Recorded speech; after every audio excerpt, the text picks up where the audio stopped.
Make sure I could find it and share it. It's still not connected to Facebook. Oh yeah, there you go. As it said that we might know Yep. Sounds the water. Okay, come on, find Christ. Yeah, if y'all could, man, to make sure we could share a class or whatnot.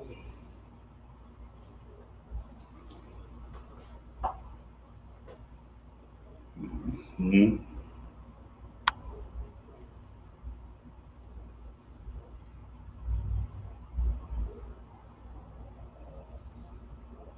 All right, Most High in Christ. Let's clap it up for the Most High. You know what I'm saying? All right. Hey, Shalom, Yahweh Bashim Yashah Barakathum. Shalom, Shamar Lathum Bashim Yahweh. Once again, this is the Israelite School of Universal and Practical Knowledge. It's like it coming out on 1 West, 125th Street, Harlem, New York, under Commanding General Yahana. This is for all blacks, Hispanics, and Native American Indians. You know what I'm saying? This is Tuesday night brotherhood class. And, we basically going to teach, you know what I'm saying? We're going to teach God's chosen people, you know what I'm saying, how to get to the kingdom of heaven. You know what I'm saying? In the Christian church, they give you a whole bunch of prosperity speeches and so-called preachers, and it doesn't really do anything for blacks, Hispanics, and Native American Indians. What you got to do is you got to get into the school and you got to get edified, and you have to be taught how to really keep these law, statutes, and commandments, and how to get as close as possible to the kingdom. You understand? We're going to be coming out of Matthew chapter 10. Go through a couple of these precepts. Before we start, anybody got any questions? You got any questions, God? Allah, sir. What about you, sis? No sweat. Once you got that, I go ahead and get that. Come. And the crucial thing about following Christ, it's not just saying that Christ loves everybody. It's not just saying that, I know Jesus just died for me, and that, I'm just gonna live my life how I want to live it.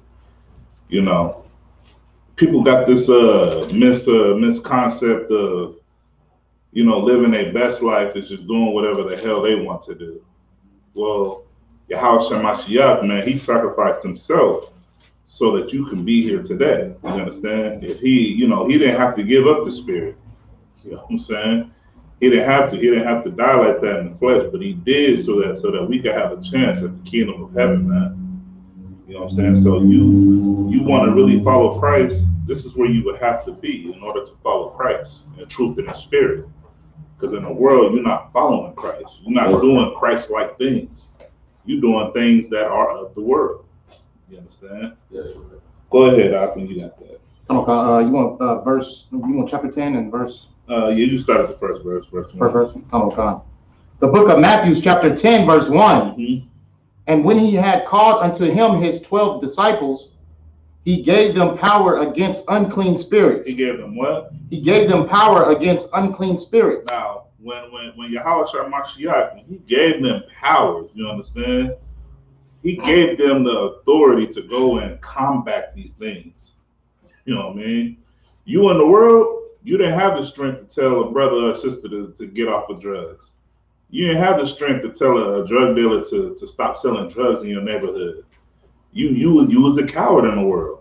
As hard as you might have thought you was, you couldn't stand up to these demons, man. You understand? You wasn't trained. You wasn't taught how to go to war with these demons or whatnot. Go ahead up. Come. He gave them power against unclean spirits to cast them out and to heal all manner of sickness and all manner of disease. Now listen, that's heavy right there.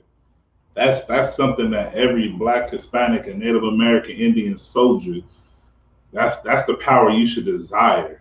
You understand? And say he gave them the power to fly, to turn invisible. You know what I mean? He gave them power to go up against the unclean spirits. That's heavy as hell, man. Right. And when you can walk outside, right outside the school, you're gonna see many hundred thousands, millions, if possible, of unclean spirits out there, man. You know what I'm saying? You're gonna see many different manners of sickness. Brothers and sisters are sick as hell out here. You understand? You want the strength to battle that, this is where you need to be. Because other than that, you gonna be freaked out. You're gonna be scared out your damn mind. You're not gonna know what to do coming up against some unclean spirits. Man, go ahead. Come on. Verse 2. Now the names of the 12 apostles are these. The first, Simon, who is called Peter. Right. And Andrew, his brother, James, the son of Zebedee. Correct. And John, his brother. Go ahead. Verse 3, Philip and Bartholomew, Thomas and Matthew, the publican, James, the son of Alphaeus, right, and Lebbaeus. Salakia. Lebbaeus or Lebbaeus?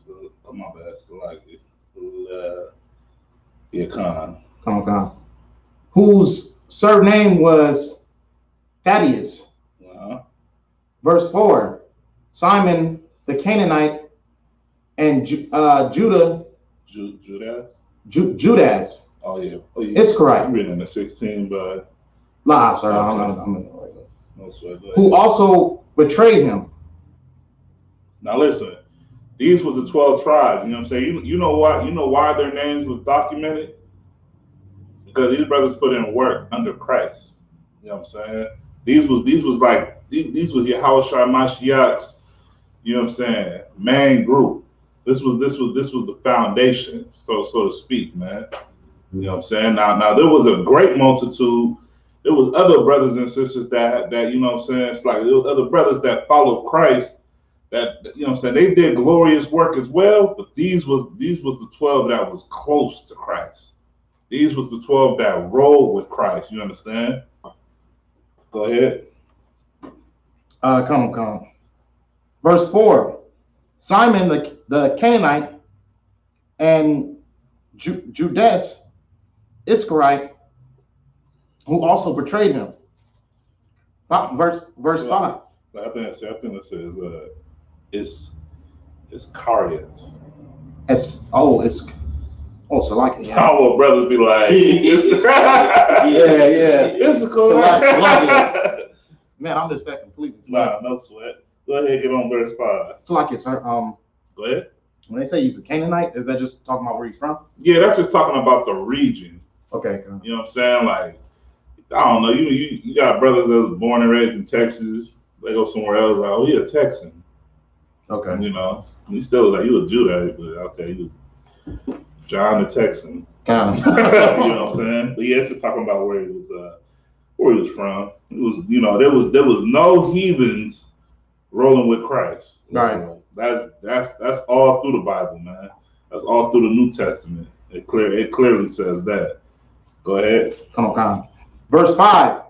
These 12 Yahushua sent forth and commanded them, saying, go not into the way of the Gentiles, and into any city of the Samaritans.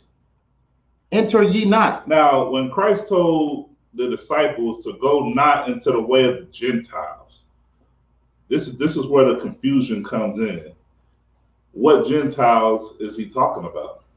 Because you know there are two different types of Gentiles that are in the Bible.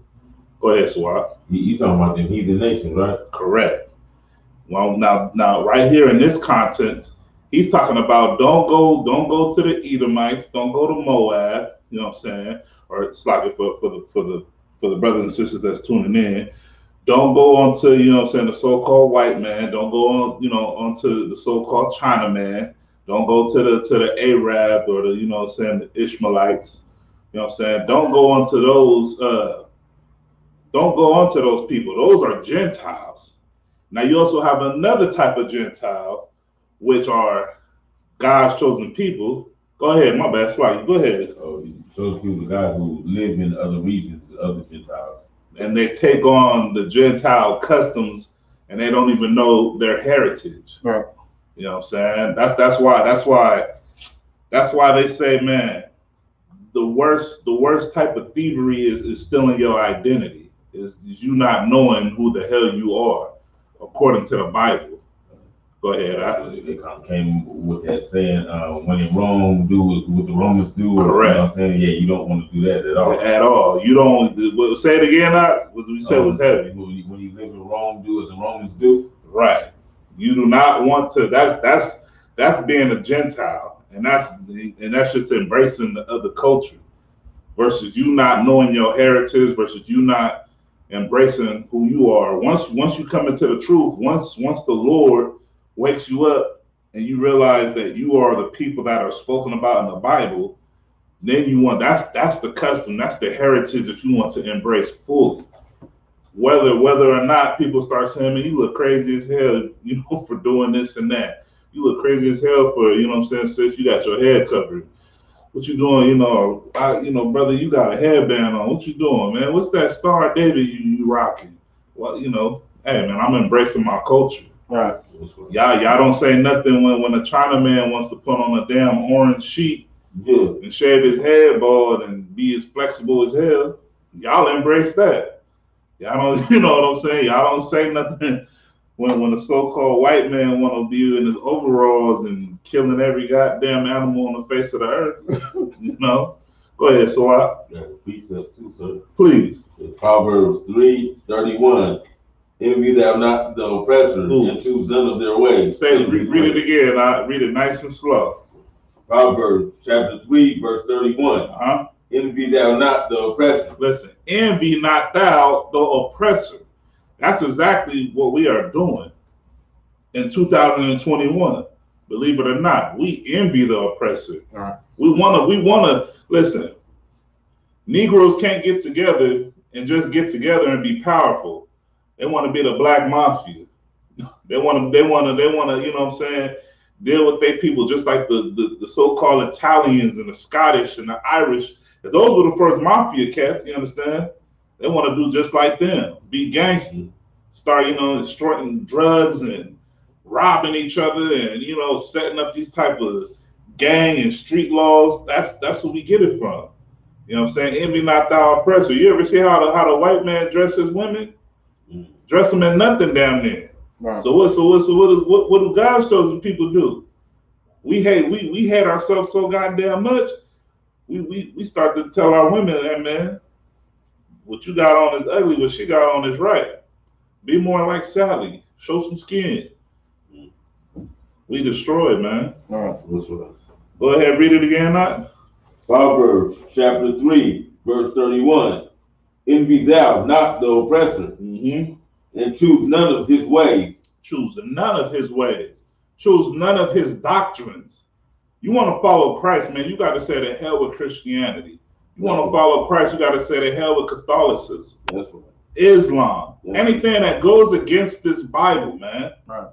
And for them Christians that's listening, they're like, well, how you gonna say the hell with Christianity, but you read it from the Bible? Well, you know what? If you're a real Christian, you wouldn't be celebrating no pagan holidays. If you're a real Christian, you would understand that God does not live in the church.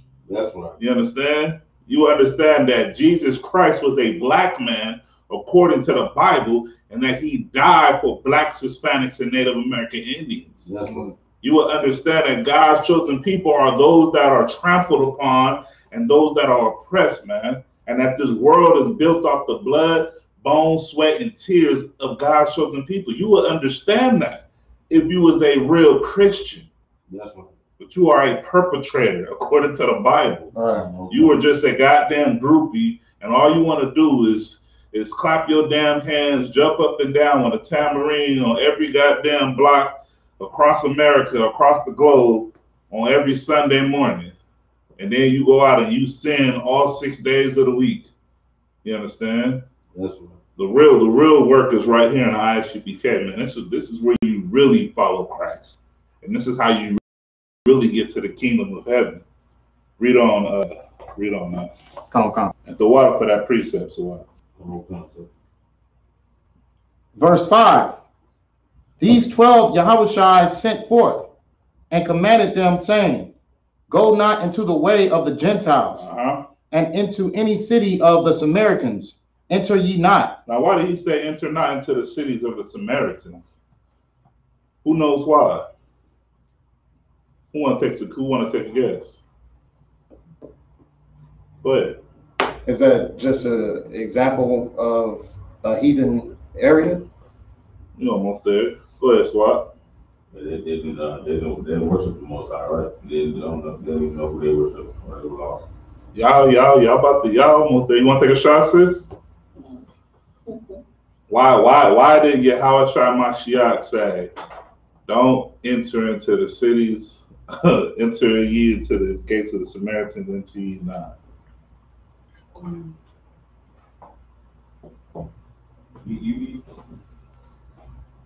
Go ahead.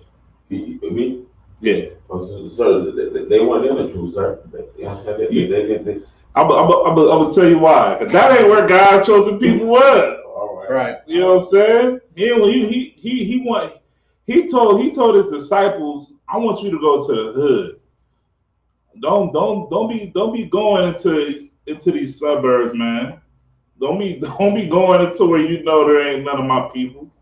That's right. That's like us trying to send brothers to a flyer campaign, and there ain't no Israelites. we sending y'all in a predominantly white, you know what I'm saying, neighborhood. Right. Come back with a handful of flyers. Yeah. Like, man, it's like you, sir. You do you know where you sent us? That was my fault. You understand? But yeah, it was none of you know what I'm saying. It was, you know what I'm saying. The Lord sent his disciples, like Yahweh Mashiach sent his disciples to where they needed to go, man. You know what I mean? To these destroyed places. Dwell. Kind of, I was looking for the light. Oh, I got it right here. Like, good too.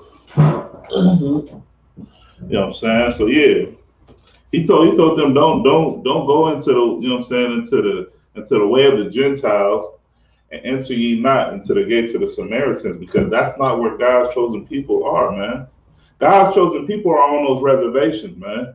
God's chosen people are, you know what I'm saying, on them borders and them ICE detention centers. God's chosen people, man, are in these broken down neighborhoods, man.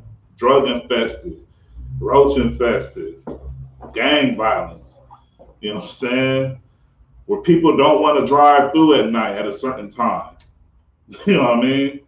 Where there's abortion clinics, where there's methadone clinics, man. You know? That's right. Yellow caution tapes and all that. That's where God's chosen people are. God's chosen people ain't you know, and then listen, if we are living in the suburbs, it ain't as all as it cracked out to be. Let's believe that. That's right. You be highly oppressed, man. Damn near offended every goddamn thing. What? Let's read on. If you on verse 6. Verse 6. But go rather to the lost sheep of the house of Israel. But go rather onto the lost sheep of the house of Israel, man. You know what I'm saying? The lost sheep are those blacks, Hispanics, and Native American Indians that don't even know that they belong to the Most High. Now, Yahweh Mashiach, he was displaying brotherhood right there.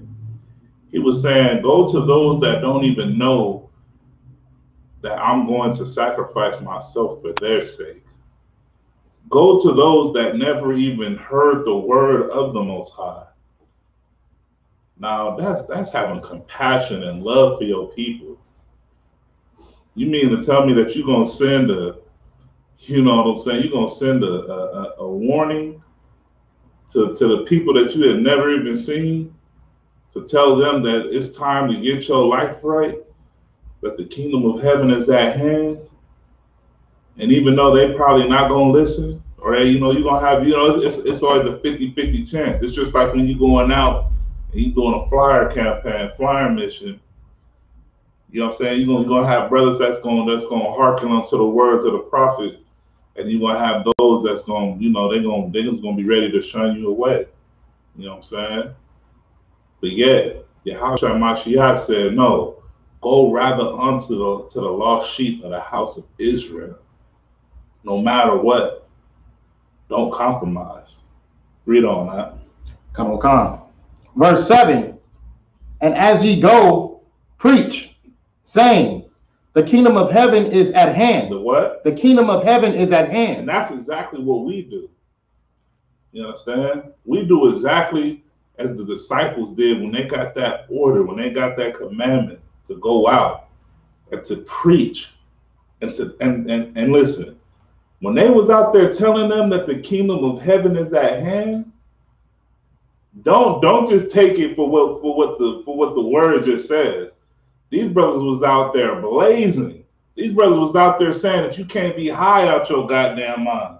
You can't be a pedophile. You can't be a homosexual. You can't be effeminate. You understand? You can't be weak. You can't be destroyed. That's strength right there. Right. That's speaking strength into your brother, to your sister, telling them that you cannot be destroyed because the kingdom of heaven is at hand. That's love and compassion, man. That's teaching you how to get to the kingdom of heaven. You understand? Okay. That's not in the Christian church. The Christian church will teach you how to cope with it. ISUPK, we teach you how to break that down and how to rebuild, how to overcome that, how to overcome your demons, because the kingdom of heaven is at hand. You out here wilding, you got a drinking problem, guess what? We're gonna work with you. We're gonna teach you that you can't be a drunkard. That's right. Because the kingdom of heaven is at hand. We don't know when Christ's gonna come back. Christ could come back in the next 15 minutes for all we know. You know, we pray every one of us and our loved ones get on them chariots and that, you know what I'm saying, the prophecies be fulfilled. Go ahead, swap slides.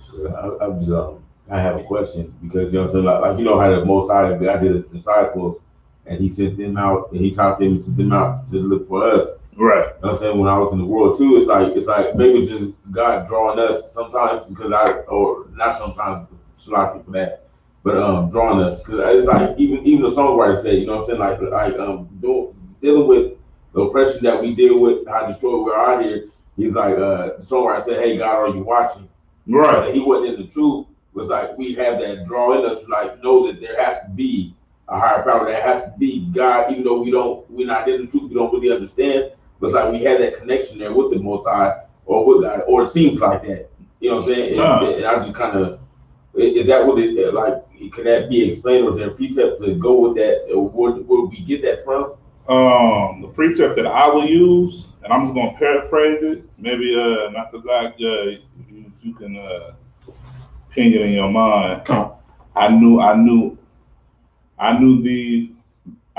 you before you was in the womb. Because we gotta understand this. We do not decide when we could come into the truth. You understand? The Lord, the Most High, decides when you come into the truth. And to piggyback what you were saying, so when brothers say that in the world, like God, are you watching? Or there has to be a higher power. You damn right there's a higher power. You damn right the Most High is watching. Because the Most High, you got to understand this. If you would have came into the truth when you was a youngster, you wouldn't be the man or the sister you are right now in the truth. You know what I'm saying? Your spirit went through whatever the hell it went through in your past life before you received your Hebrew name for specific reasons.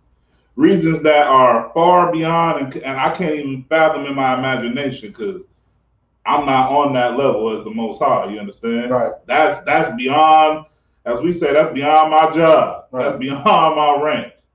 You went through whatever the hell you went through in your life before you became Sawab. Okay. And that's the Lord's doing. The Lord brought you all the way through all your trials and tribulations, through your fiery trials, and then bam, you went through the fire. Now you came out precious as gold. You understand? Right. More precious than gold and silver because of the new man you are now as you are serving the Most High. Right. Go ahead, get that precept. Jeremiah 1:5, sir. Con, can you read it, please? Con.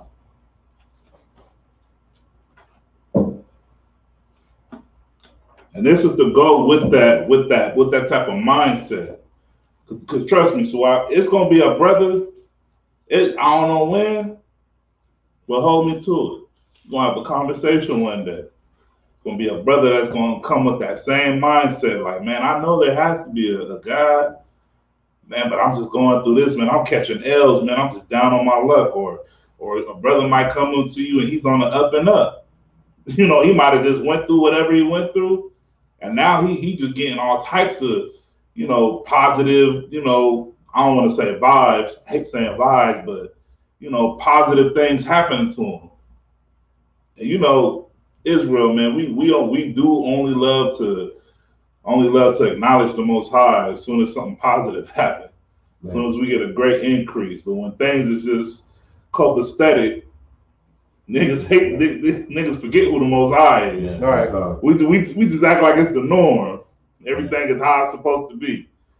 As soon as the boat tipped this way and it's going down negative, oh man, God, where you at?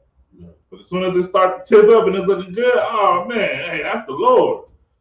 Nah, man, you know what I'm saying? You're supposed to acknowledge the Lord, you know what I'm saying, the Most High all the time. Right. But go ahead and read that. Come. The book of Jeremiah, chapter 1, verse 5. Jeremiah, chapter 1, verse 5. Before I formed thee in the belly, I knew thee. Read that again. Come. The book of Jeremiah, chapter 1, verse 5. Before I formed thee in the belly. Now listen, that right there is so hardcore. He said before your spirit, before your soul went and inhabited this shell that we possess now. The Most High said he already knew. You know what I'm saying? He said before, read it again. Come. I don't want this to go over y'all heads. Because you got to understand, the Most High, man, he a bad, he a cold brother, man. Right. Right here is heavy. Go ahead. Come. Before I formed thee in the belly. The Most High said before he formed thee in the belly, before your spirit went and put that and signed the lease on this shell that we living in. Go ahead. I knew thee. I what? I knew thee. I what? I knew thee. Listen, the Most High knew you before your father put seed into your mother. You understand? Before science ever came into play, for a better choice of words, and you was in your mother's womb, the Lord said that he knew you. That lets you know something. That lets you know that if you know what I'm saying, you really want to rock with the Most High, it's more than just you clapping your damn hands and stomping up and down and saying, yes, Pastor. Go ahead. Come. Salaki. And before thou camest forth out of the womb, I sanctified thee. I what? I sanctified thee. Listen, the Lord sanctified you. The Lord was going to be with you from the beginning. So keep this in mind. We all of us in this room, we all done went through some crazy stuff, right? Some stuff that you, even to this day, you in the truth, you a new person. You think about your past. You ever sit back and be like, man, how the hell we make it out of that? Right. Like you know what I'm saying? You talk to a brother and you hear his upbringing, and you like, damn, wait, what? Man, you went through that? That last word, sanctified. Look, can I get so what? Google me sanctified when you get a chance. Read that precept again. Not that. Khan. The book of Jeremiah, chapter 1, verse 5. Before I formed thee in the belly. Before the Most High formed you, because you know we have a mindset of that. Nah, man, I didn't start living until my father put seed into my mother and you know this and that. Nah, brother, you was a living spirit way before that. You was just, you know what I'm saying, the Lord just had you on standby. You know what I mean?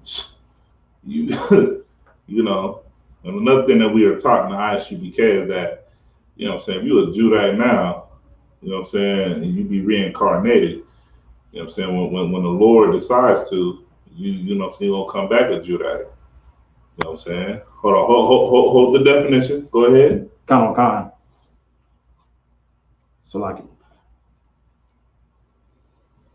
And before thou camest forth out of the womb, I sanctified thee. So before your mother gave birth, and you broke through the matrix, and now you are in the world, you are alive as a newborn, the Most High sanctified you. Now let's get that definition, please. Sanctified out of the Merriam-Webster Dictionary. It's a verb, and it says to set apart to a sacred purpose. To do what? To set apart to a sacred purpose. Listen, the Lord said that He already set you apart. Apart from what, you might say, right? From the world. For a what? You said say that second part?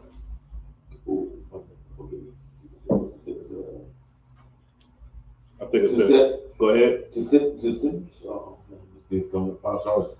Nah, no sweat, brother. To set apart to a sacred purpose, or to religious use, consecrate. Listen, to set apart for a separate purpose. Your separate purpose was you serving the Most High. Eventually, somewhere down in your timeline, we don't know when, whether it would have been us in our old age. And listen, this is the most beautiful thing about serving the Lord. And I got the precept like on the tip of my tongue. I'm gonna paraphrase it. And I'm gonna give the example about why it's so beautiful to serve the Most High. No matter what age you come into the truth and you give your life up to the Most High, I'm talking about the truth and the spirit, and you do all you can to serve Him, He's gonna make sure you get to the kingdom. Because you put in that work, you understand? Now the precept that I'm looking for was when brothers was working and they've been out there working and they was working hard and everybody was getting paid the same. You know where I'm going with it, right? So and then came some new brothers. Now these brothers, these new brothers, they ain't been out here working as long as us, as hard as us, but now they working, and they getting paid the same. That's right. You see where I'm going with it? Come on. Well, that's how the truth is. Not saying that you could just sing your whole goddamn life, because you don't know when the work of the Lord is gonna start. That's right. Before I came into the truth, I didn't know what the hell the work of the Lord was. That's right. I didn't even know there was such thing as called doing the work of the Lord. I thought all you had to do was just pray over your food. You know what I'm saying? Don't cuss your mama out. You know what I mean? You know, be cool with the homies. You know, hate your enemies, which I thought were, other Judites. Israelites. I'm of the world. I didn't know that the work of the Lord was doing real life work. With all that to be said, it doesn't matter when the Lord decides to wake you up to this truth. You wake up to this truth, you're going to get to the kingdom of heaven. That's the goal. Hell, I've been in the truth longer than Sawab and Natazak, right? Christ come back today. Oh, it's like and the sister. Christ come back today. Christ ain't gonna be like, Regalia, step up first. Hell no. That's not. Christ gonna be like, y'all all get up on this chariot. You understand? You feel me? Like this it. That's the beautiful thing though about the truth, man. And it's such a humbling thing to see brothers and sisters come in. That's why we rejoice when a brother and sister comes in, man. That's right. You know what I'm saying? Because hey, man, that's more to the, you know what I'm saying, to the kingdom of heaven. That's a beautiful thing. I'm okay. The Lord have, you know, that's miracles that we see on a day-to-day basis, man. Yeah, you went through all that. And now you're here. You really right here rocking with the Most High. Okay, man. Hey, you my brother, you my sister, Most High in Christ, man. You got you need it, I got it, it's you. You know what I'm saying? Whatever, vice versa. Well, you know, we got each other. That's all we got at the end of the day. You know, this is real family work right here, man. It don't get no better than that. But let's read on, Baba Kashah, Salaki. Come.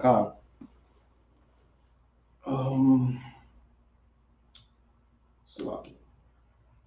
I think you are on verse. I think I'm still on 5. Yeah, I'm still on 5, sir. Okay, come. I sanctified thee, and I ordained thee a prophet unto the nations. And the Lord said that He ordained thee. When the Lord ordains you to do something, that's giving you like the keys to the city.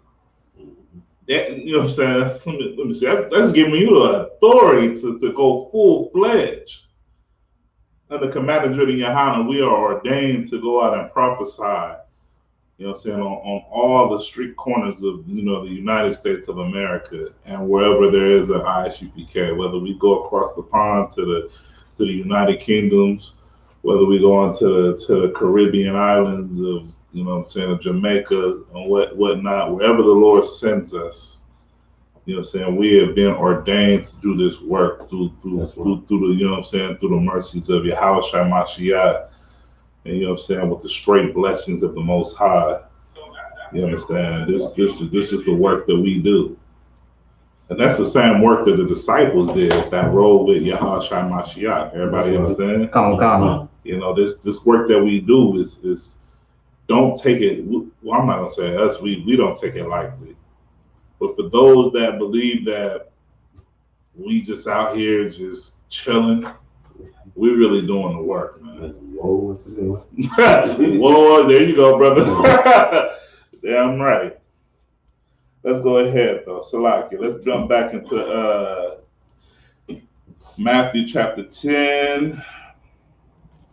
Let's go to verse 7. Come. Any questions?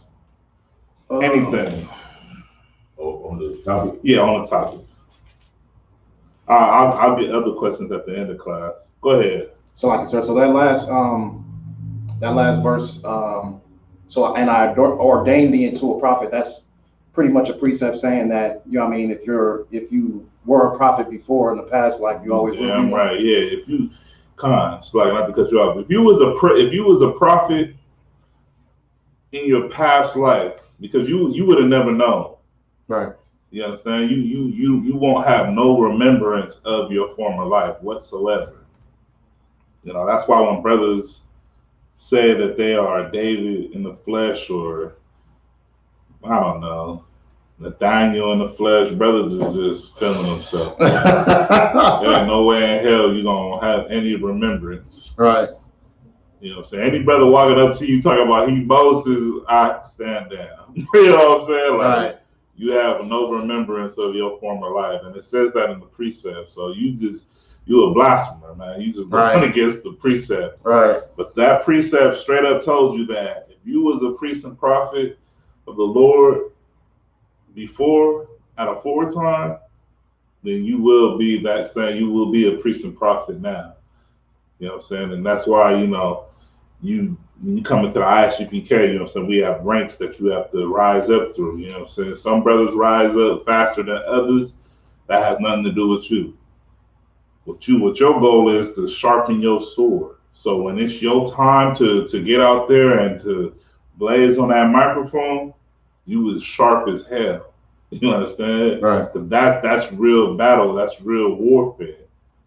You know, you got brothers that some you know, you got brothers that stop that, you know, they get into their egos and they get unbrotherly and they think that, you know, that go back to what I said earlier about you know, we all working and there's some new brothers that come and them brothers start working and we all getting paid the same. And you know what I'm saying? You got brothers that worry about the next brother instead of worrying about trying to get to the kingdom of heaven. Yeah. They're worrying about, damn, this brother, man, he just got here. He already an officer. Hey, I worry about what you got to do to get to the kingdom of heaven. Right. Continue battling your demons. Continue getting yourself together, brother. But you know, and plus be brotherly. You want to congratulate a brother. That's right. Hey, Most High in Christ, you beat that addiction. You beat that, man. Yeah, man. I'm done with the Lord. Most High in Christ, man. I pray the Lord give me that same strength. Versus you just hating on, like, man, that man just be brown. You know, you got brothers like that still have that worldly spirit on them. And they be the main ones that fly in, come in like a torpedo, and they leave just as fast as they come in. Right. You wouldn't even remember them. That's just how I go. Am I lying, Sawat? Brothers come and go, revolving door. Right. You know. But you know, you doing the work of the Lord, you're gonna see some things, man. You're gonna see some things. You're gonna see some miracles. You know what I'm saying? Let's go ahead though. Come on. You said verse 6? I think we're on verse 7. Verse 7, come on. The book of Matthew, chapter 10, verse 7. And as ye go, preach, saying, the kingdom of heaven is at hand. And that's the crucial part right there, man. As you go, preach. And you have to tell them, man, the kingdom of heaven is at hand. That's right. Black man, Hispanic man, Native American Indian man. You need to stop loving this world. Take your spirit about this world, man. That's right. You have to tell them that the kingdom of heaven is at hand. You have to tell them that we are close to coming back to being Yasharallah. That it's time for us to stop chucking and jiving. That it's time for us to quit worrying about, you know what I'm saying, the political battles of this nation. That's right. If this nation was to go to war with World War III, the hell, then so be it. That's right. Let the Lord do what the Lord was going to do. You see the Lord shut down the world with COVID-19. With the goddamn virus, a plague. Most High in Christ, let the Lord do that. Right. Do you know that the Most High jacked up the entire economy of this world? You can't even order from certain websites. You know how many, the stock markets crashed, certain jobs was affected. And those jobs that were affected were those high-paying corporate office jobs. Whether they're called white collar or blue collar, you know what I'm talking about, right? Blue collar, right? What do we consider white collar? Because we just middle class or low class? I think white collar is like blue collar is middle class. White collar is the okay, Tom. But y'all know y'all know what I'm talking about, right?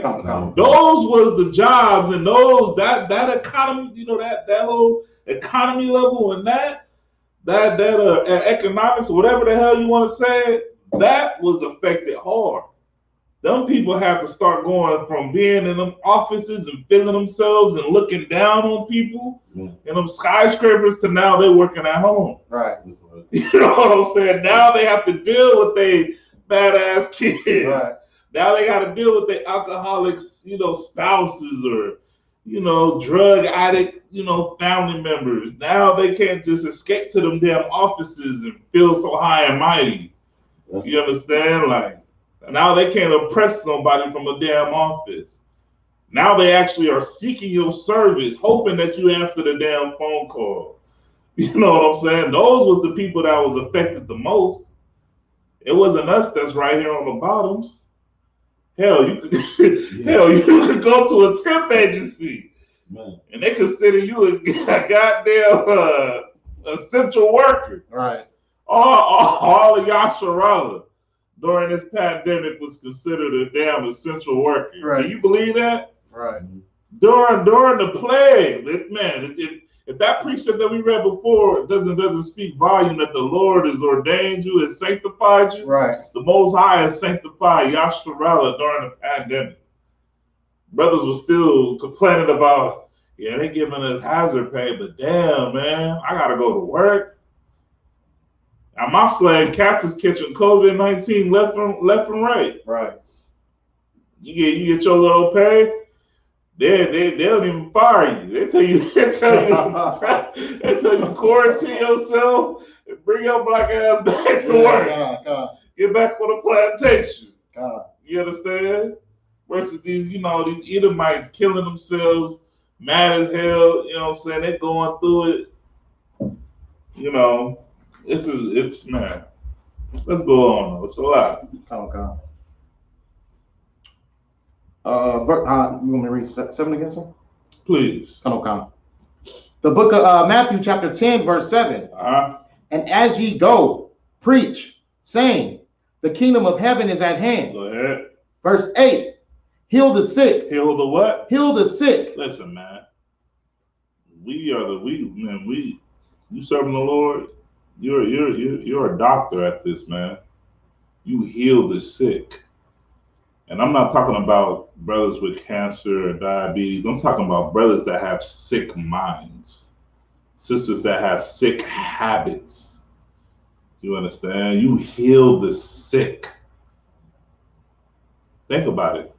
Being sick can mean a lot of things. Right. It's a broad. It has many definitions, many descriptions under being sick. You got sisters that their mindset is to just have sex with anybody, get pregnant, and first thing they want to do is just abort every baby. They don't want to have no babies because they hate themselves so much because they grew up in a broken home and they was taught to hate themselves that they're like, man, I'm never having kids, but I'm gonna have sex with whoever the hell I want to have sex with. I'm never getting married. That's a sick mindset. You got real grown men out there with a sick mindset, believing that they are a woman.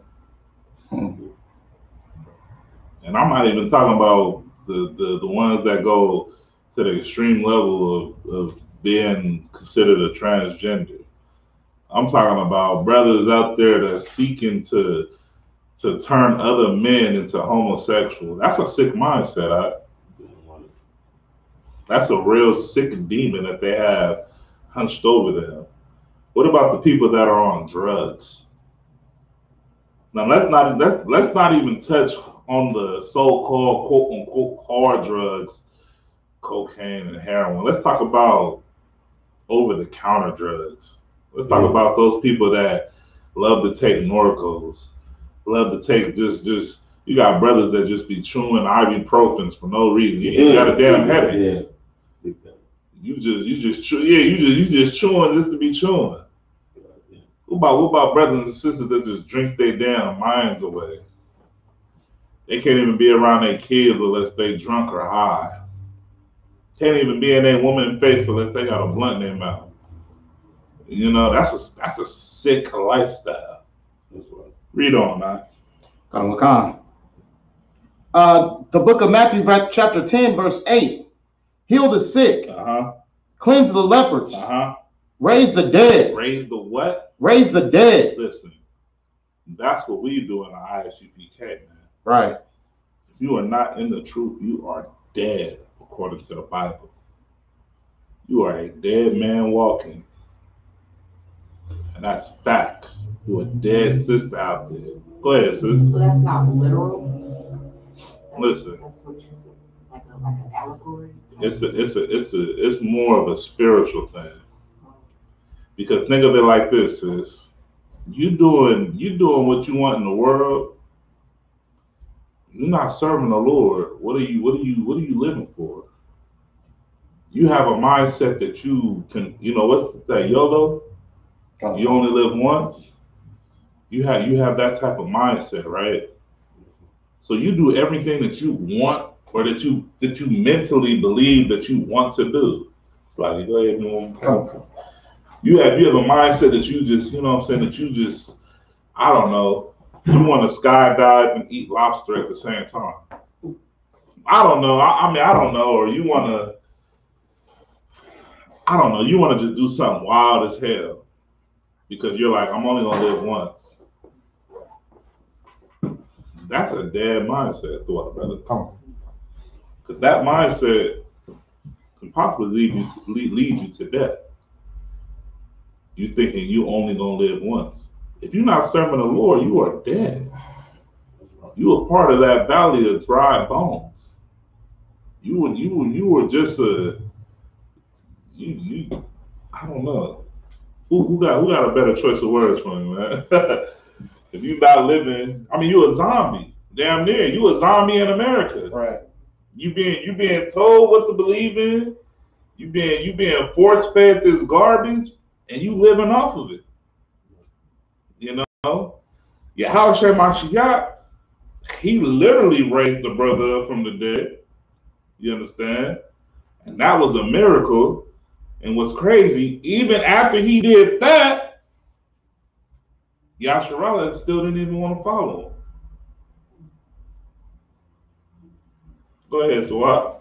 I said, like, yeah, I look at it like the way I was living in the world, like it was all targeted towards death.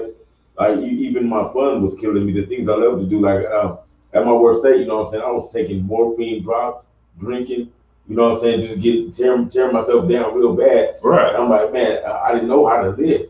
And I come into the truth, and I learn the law, statutes, and commandments, and I get free from my wicked mindset that I deal with in the world. I'm saying my wicked habits in the world, and I see that there's freedom. There's something outside of that death.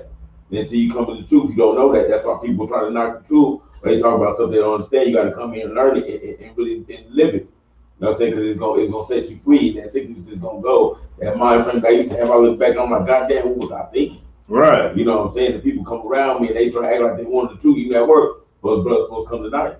You know what I'm saying? But it's like, I ain't trying to talk bad about the brother, but you can feel those familiar spirits trying to, you know what I'm saying? When you're dealing with people, you just look back and just make you think about myself. And I'm like, God, I'm glad I'm not, you know what I'm saying, out here. I gotta go smoke weed so I can't come to class. Right. I gotta put all this death before you. And it's a crazy mindset. Not to talk about him, but myself. I look back on it and I'm like, God damn, I messed up with my brain. Like, you know what I'm saying? I'm glad that, you know what I'm saying, Most High brought me in. You know what, brother? And what? Get that brother right. That's a different testimony, man. That's a miracle, man. Only in the eyes should be carrying the commander in your hand, you understand? And that's something that, you know what I mean, you don't hear these type of miracles that happen in the world. That brother the Lord never woke this brother up to come into the truth, we wouldn't have known nothing about that. Brother said that everything that he did damn near resolved around death. Now take a look at your life, at your lifestyle, whether you was a square in the world, whether you was a plain Jane, eventually it was going to line you around death.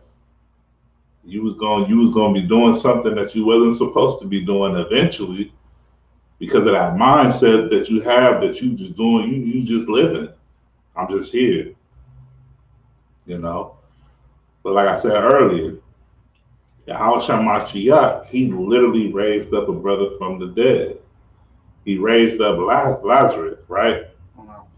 You would think that with that type of a miracle, hell, everybody would stop what they're doing.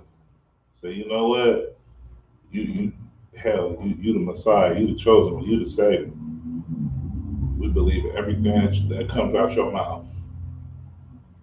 But yet, they resented him more down the line. Right. They damn near forgot, you know what I'm saying? When they went to go persecute him, they forgot who the hell he was damn near. You know what I'm saying? They forgot all about the miracles and everything, man. That lets you know what? Now we dealing with a hard-headed, stiff-necked nation. Right. That's our people.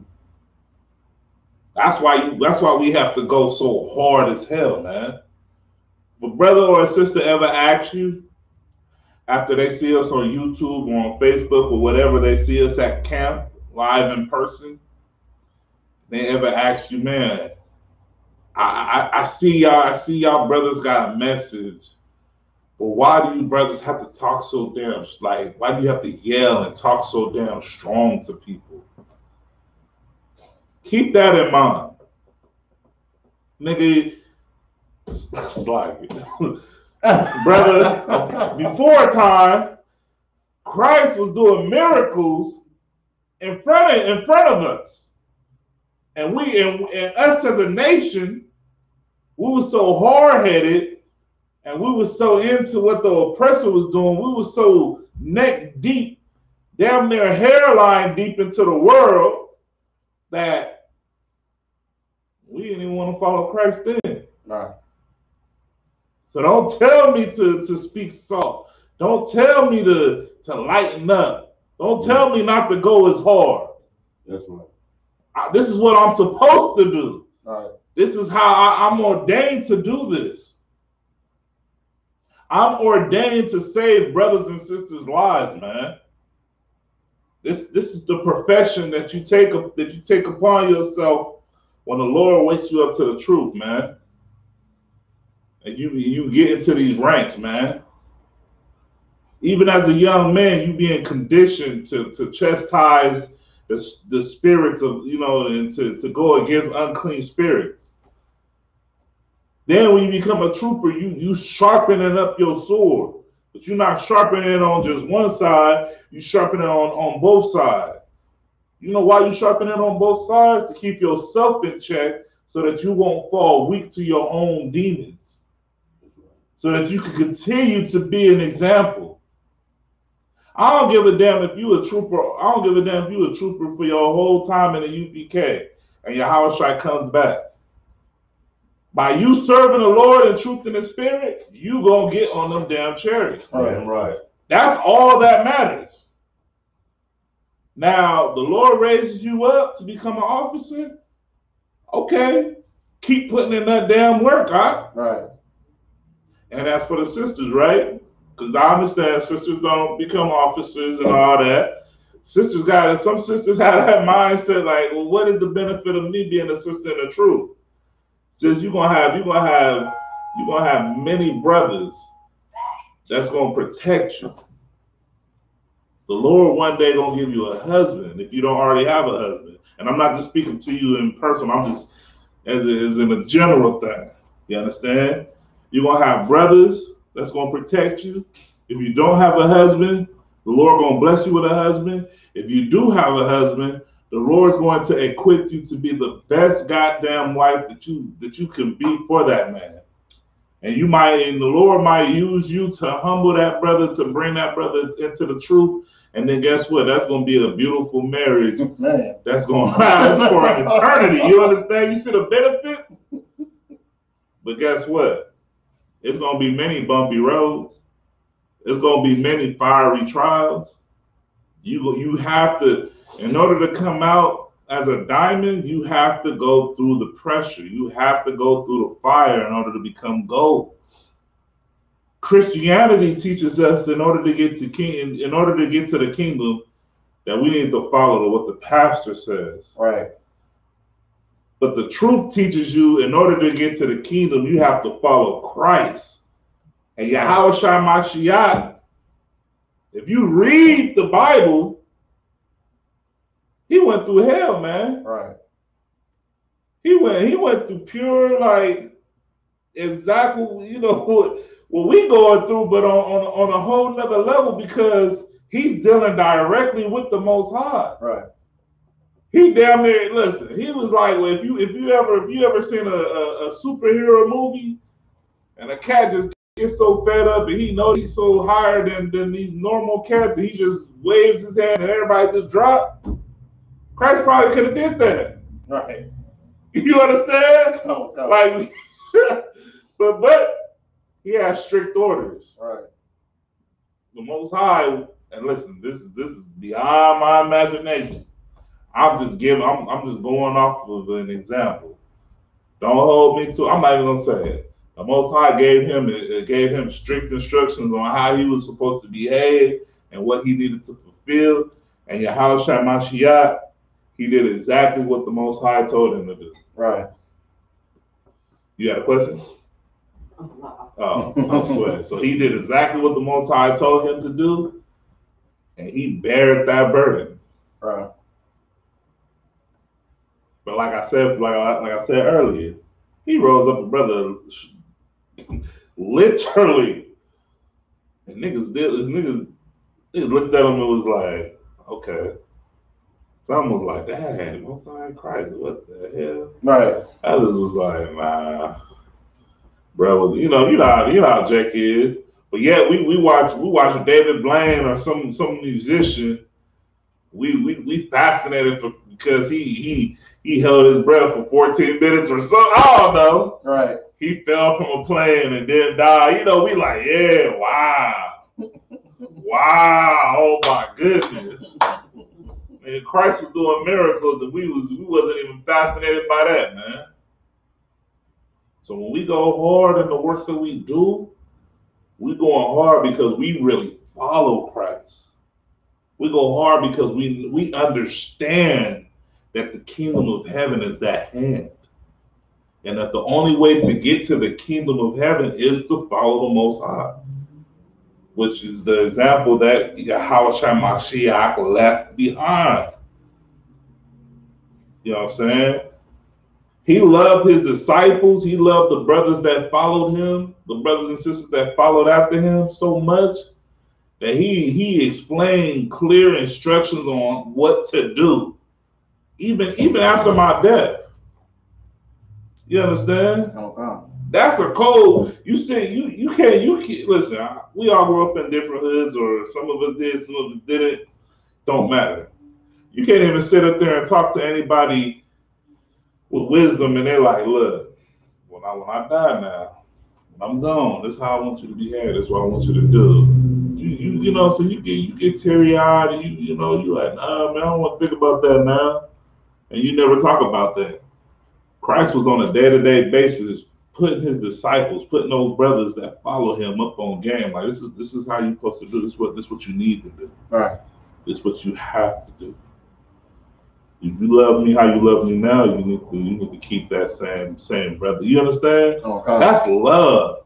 That's wisdom. That's keys to the kingdom of heaven. That's hardcore, man. It takes hardcore people in order to follow a hardcore brother. You understand?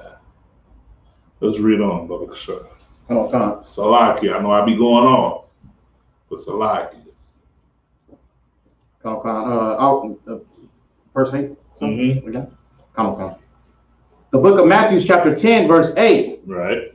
Heal the sick. Uh-huh. Cleanse the lepers. Cleanse the lepers. Go ahead. Raise the dead. Cast out devils. Freely ye have received. Freely give. Listen, freely as we have received this truth. Sis, are you paying a membership fee for being here? Wow. So Wap, do we have your bank account on file? Yes. You know what I'm saying? You know. You understand? Like, freely, the only thing that you have to do is come in here and serve the Lord in truth and in spirit. You serve the Lord, you're going to pay your tithes. That's right. You understand? You serve the Lord, you're going to shed yourself of the world. That's a price. That right there is costly. It's hard to shed yourself of the world. All right. I'm gonna let you know that, especially if you neck deep in the world. That's all you know. That's all you know, and that's all you think you're gonna do until the day you die. I never thought that I was gonna ever stop smoking weed. All right. I'm being 100. Oh God. Smoking weed, some young whippersnapper. Lord woke me up to it and said, "You are the same thing as a crackhead, as a meth head, as a heroin addict, as a cocaine sniffer, and you're weak. You're effeminate behind it." Like, God damn. Could have taken one or the other way, right? Right. Could have said, "Nah, man. Y'all tripping. I'll become a Rastafarian, man. I'm gonna grow some dreads." I'm gonna further prostitute myself away from the Most High because I'm in my feelings. All right. Or take that correction, take that chastisement as a man, reevaluate what the hell these brothers was telling me, because these brothers don't know me from a can of paint, and really look at my life and be like, you know what? I don't want to miss the kingdom of heaven because of some a cigarette or some damn joint papers, or weed pipe. You start to have them thoughts like, okay, I could give that up for the Lord. You come to class, you get taught that, yeah, man, Christ didn't die so you can keep getting high. Brother wouldn't even know that you was a weed addict. Brother wouldn't even know that you a young man and you high as hell in class. Wouldn't even know, wouldn't even give a damn. Spirit is just to come up upon a brother just to speak on him. Be vexing the hell out your soul while you in class. And you wouldn't even know. Hey, you know what I'm saying? Brother and sister wouldn't even know. You know what I'm saying? That you was sitting in there battling that demon. And you know what you do at the end of that class? You go up to that officer or that captain that's teaching, and you're like, man, I felt like he was talking right to me. Brother, tell you straight up, that wasn't me. That was a spirit. That was the Lord talking to you. That lets you know that, the Lord sanctifies you, and the Lord's going to get you ready. The Lord's ready for you, you know what I'm saying? Ready, preparing you to come into the truth. Preparing you to battle the greatest enemy that you have, which is yourself. That's right. You are your worst enemy. You understand? And the Lord will teach you how to combat that. How to combat your own demons. Because nobody else feels sorry for you but yourself. You understand? That's real talk. That's real life right there. You be the main one like, why me? Why me? Ain't nobody right there with you like, yeah, man, why you, man? Everybody else like, I'm glad it's not me. You feel me? Right. Like, ain't nobody with you. When was the last time you felt like, or it's like, when was the last time that you heard somebody right there with you while you was feeling sorry for yourself? Like, you and your why me rants, and they're like, yeah, man, I don't know why this keep happening to you. I don't know why, man. I don't know why. They're like, I hear you. I'm glad it ain't me, brother. But they ain't gonna talk to you like that. That's just me and the truth talking to you like that. You understand? But that's from a worldly perspective. But all in all, if you want to get to the kingdom of heaven, you gotta follow Christ in truth and in spirit. You gotta understand that the sacrifices that Christ did and the miracles that he performed was for our sake. And it's written in his Bible for historical documentation, and it's to give us proper edification on how to live. You understand? On what instructions and the direction in life that we are supposed to go, versus us doing our own thing, thinking that we know everything, thinking that we know the Bible for what it says, because these precepts cut, man. Right. These precepts will cut you up so goddamn much that you wouldn't even know you was leaking on your back. You think you're supposed to be leaking from your hands. You're like, I don't know why, man. Every time I scratch my back, I see blood, but I don't know where this blood's from. Yeah, because these precepts can cut your behind up, man. You don't know. They're chastising you. You got to be taught this, man. But let's go on for time's sake. Where you at, Alex? We on verse 9, sir? Come. The book of Matthew, chapter 10, verse 9. Provide neither gold nor silver, nor brass in your purses, Go ahead. nor scrip for your journey, neither 2 coats, neither shoes, nor yet stays. For the workman is worthy of his meat. For the workman is worthy of his meat. For you will be worthy of the fruit of your labor, so to say. You understand? This work that you put in of saving God's chosen people, which is Yasharala, which is blacks, Hispanics, and Native American Indians, you as a priest and prophet, you as a servant of the Lord, you will reap those benefits. You understand? When brothers and sisters come into the truth, from us, just doing the work of the Lord, we reap those benefits. And listen. This is not no pyramid scheme. You understand? Like you get one brother to come in and he paying this. Nah, it ain't nothing like that. You reap the benefits of gaining a brother and a sister. Right. Now you have another comrade in this cold world that we live in. Right.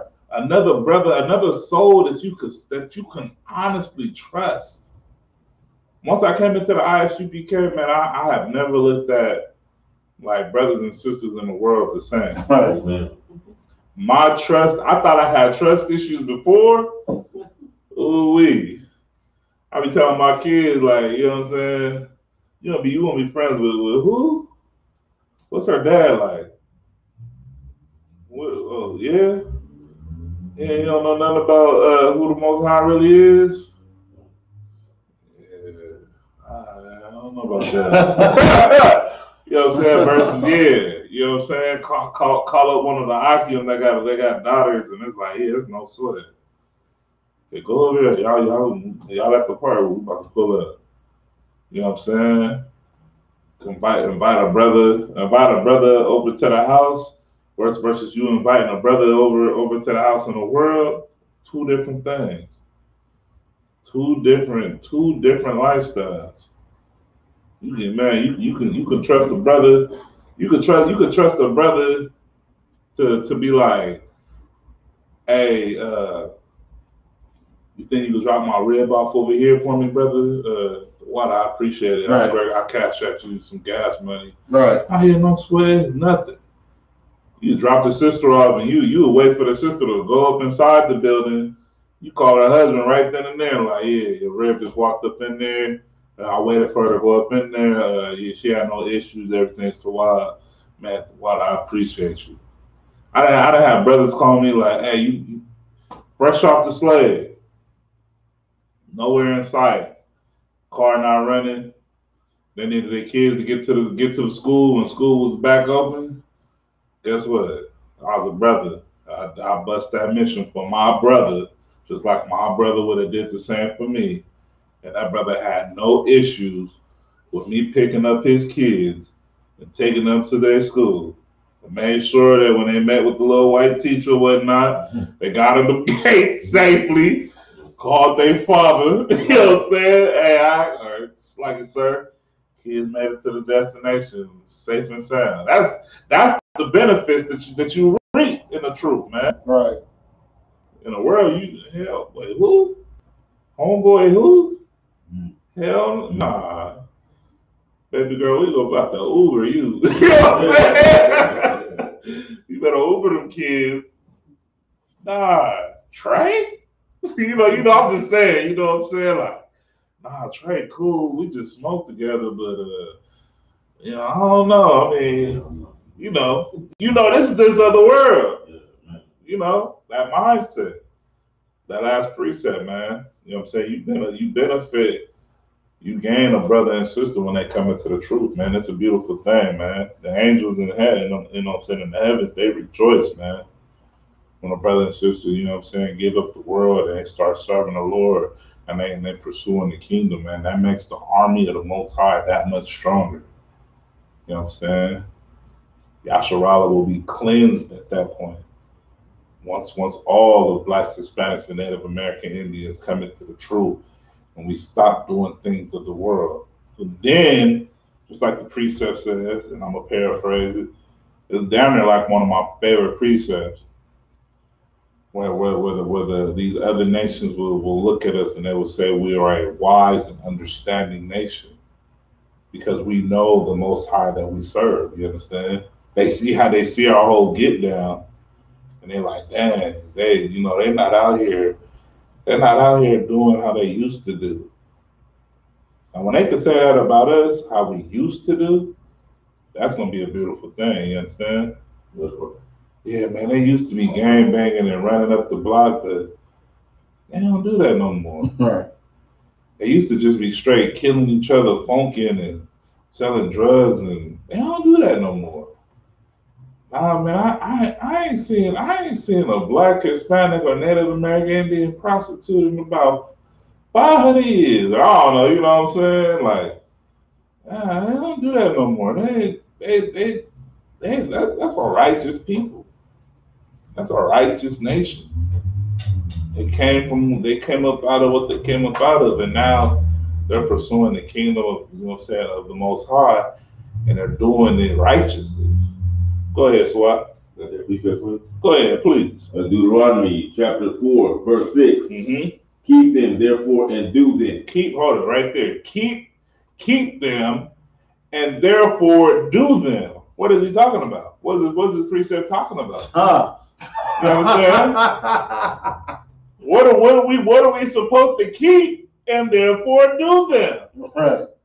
That's the law, statutes, and commandments. Right. That's how you get to the kingdom of heaven. Right. And not so while they read that precept, I mean that was nothing but the Lord. Right. You understand? We trying to get to the kingdom of heaven. We have to do these law, statutes, and commandments. Not just keep them, but perform them. Be that example. They ask you, you know what I'm saying, for the Feast of Purim when it comes about, man, you ever notice how the Lord's high holy days don't be nowhere in the same time frame as the world's high holy day, or it's like a night high holy day. The world holidays, right? Brothers be like, wait, you about to celebrate what? It's in the middle of this month, like. You got like about another 3 weeks until Easter, or 3 weeks until Halloween. You wait, what? Like, nah, man.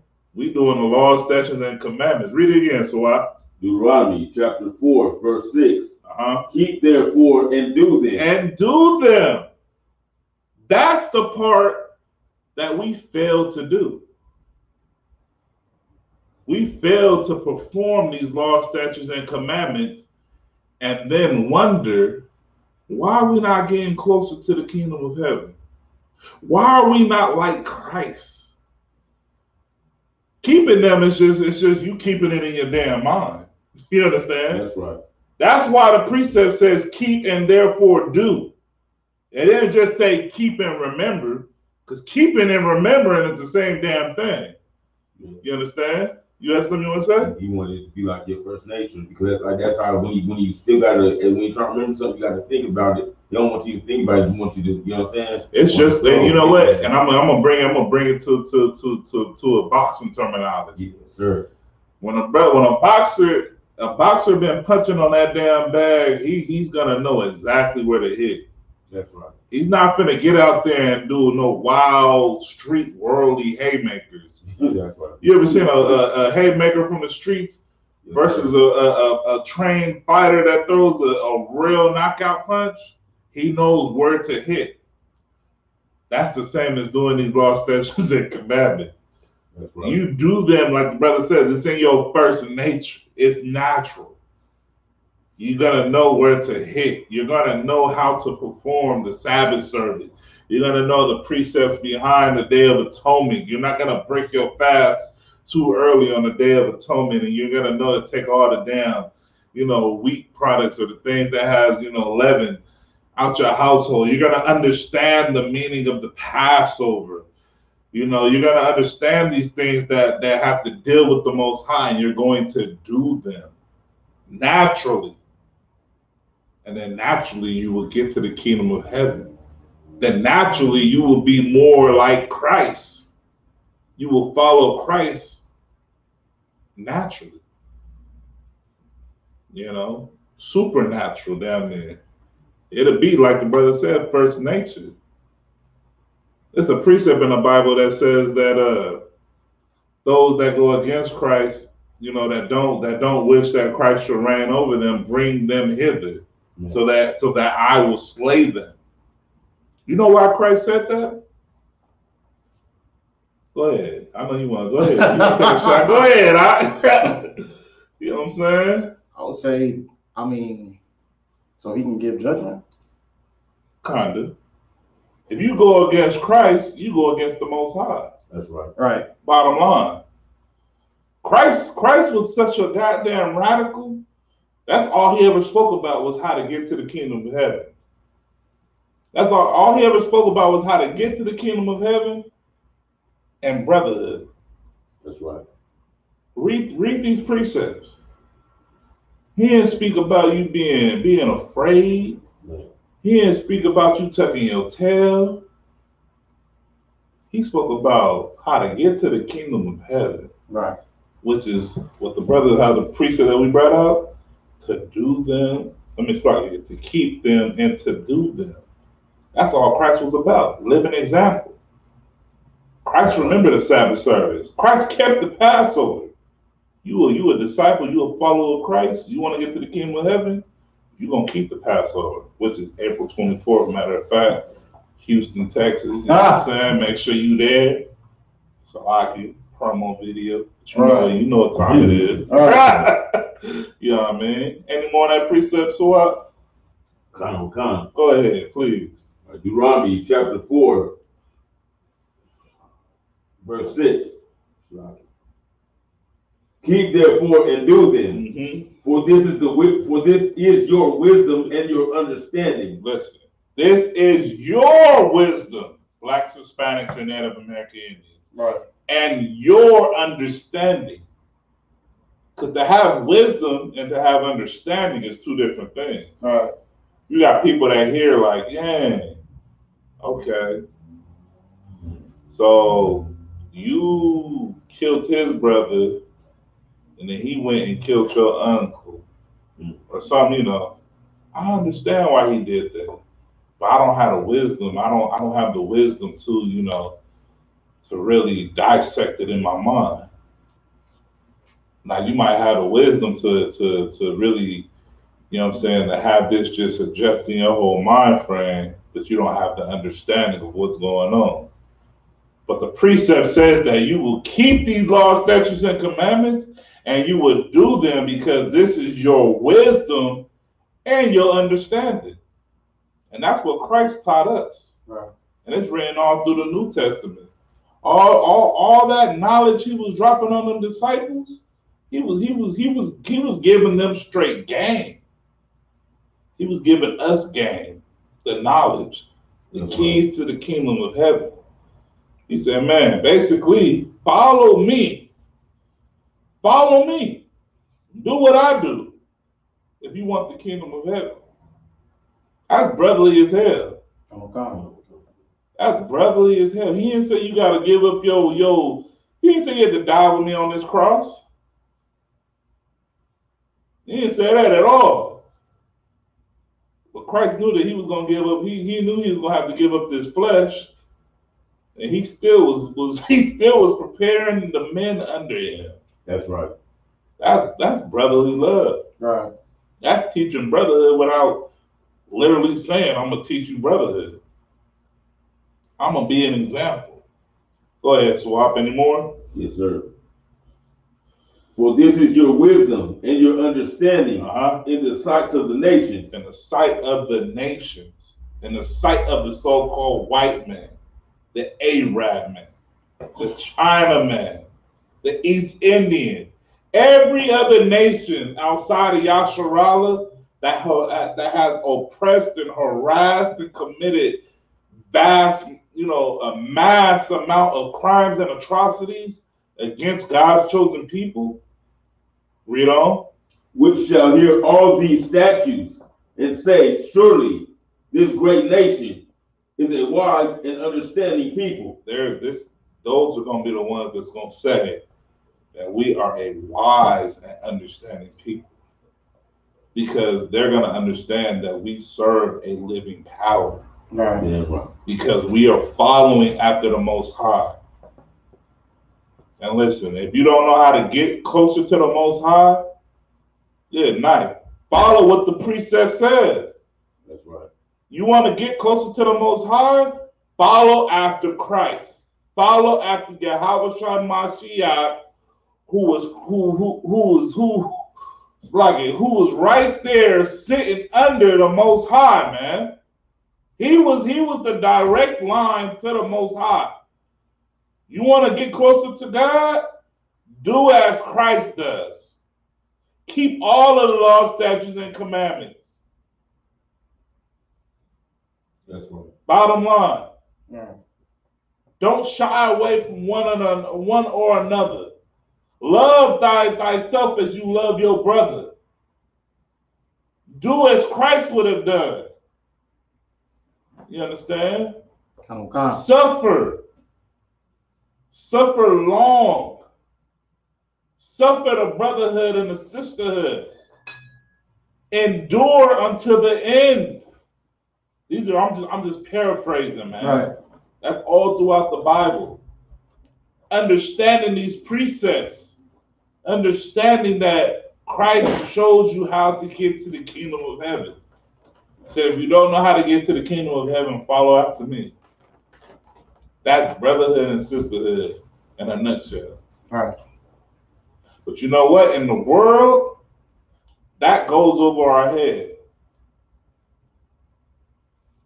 I know it flew over my head.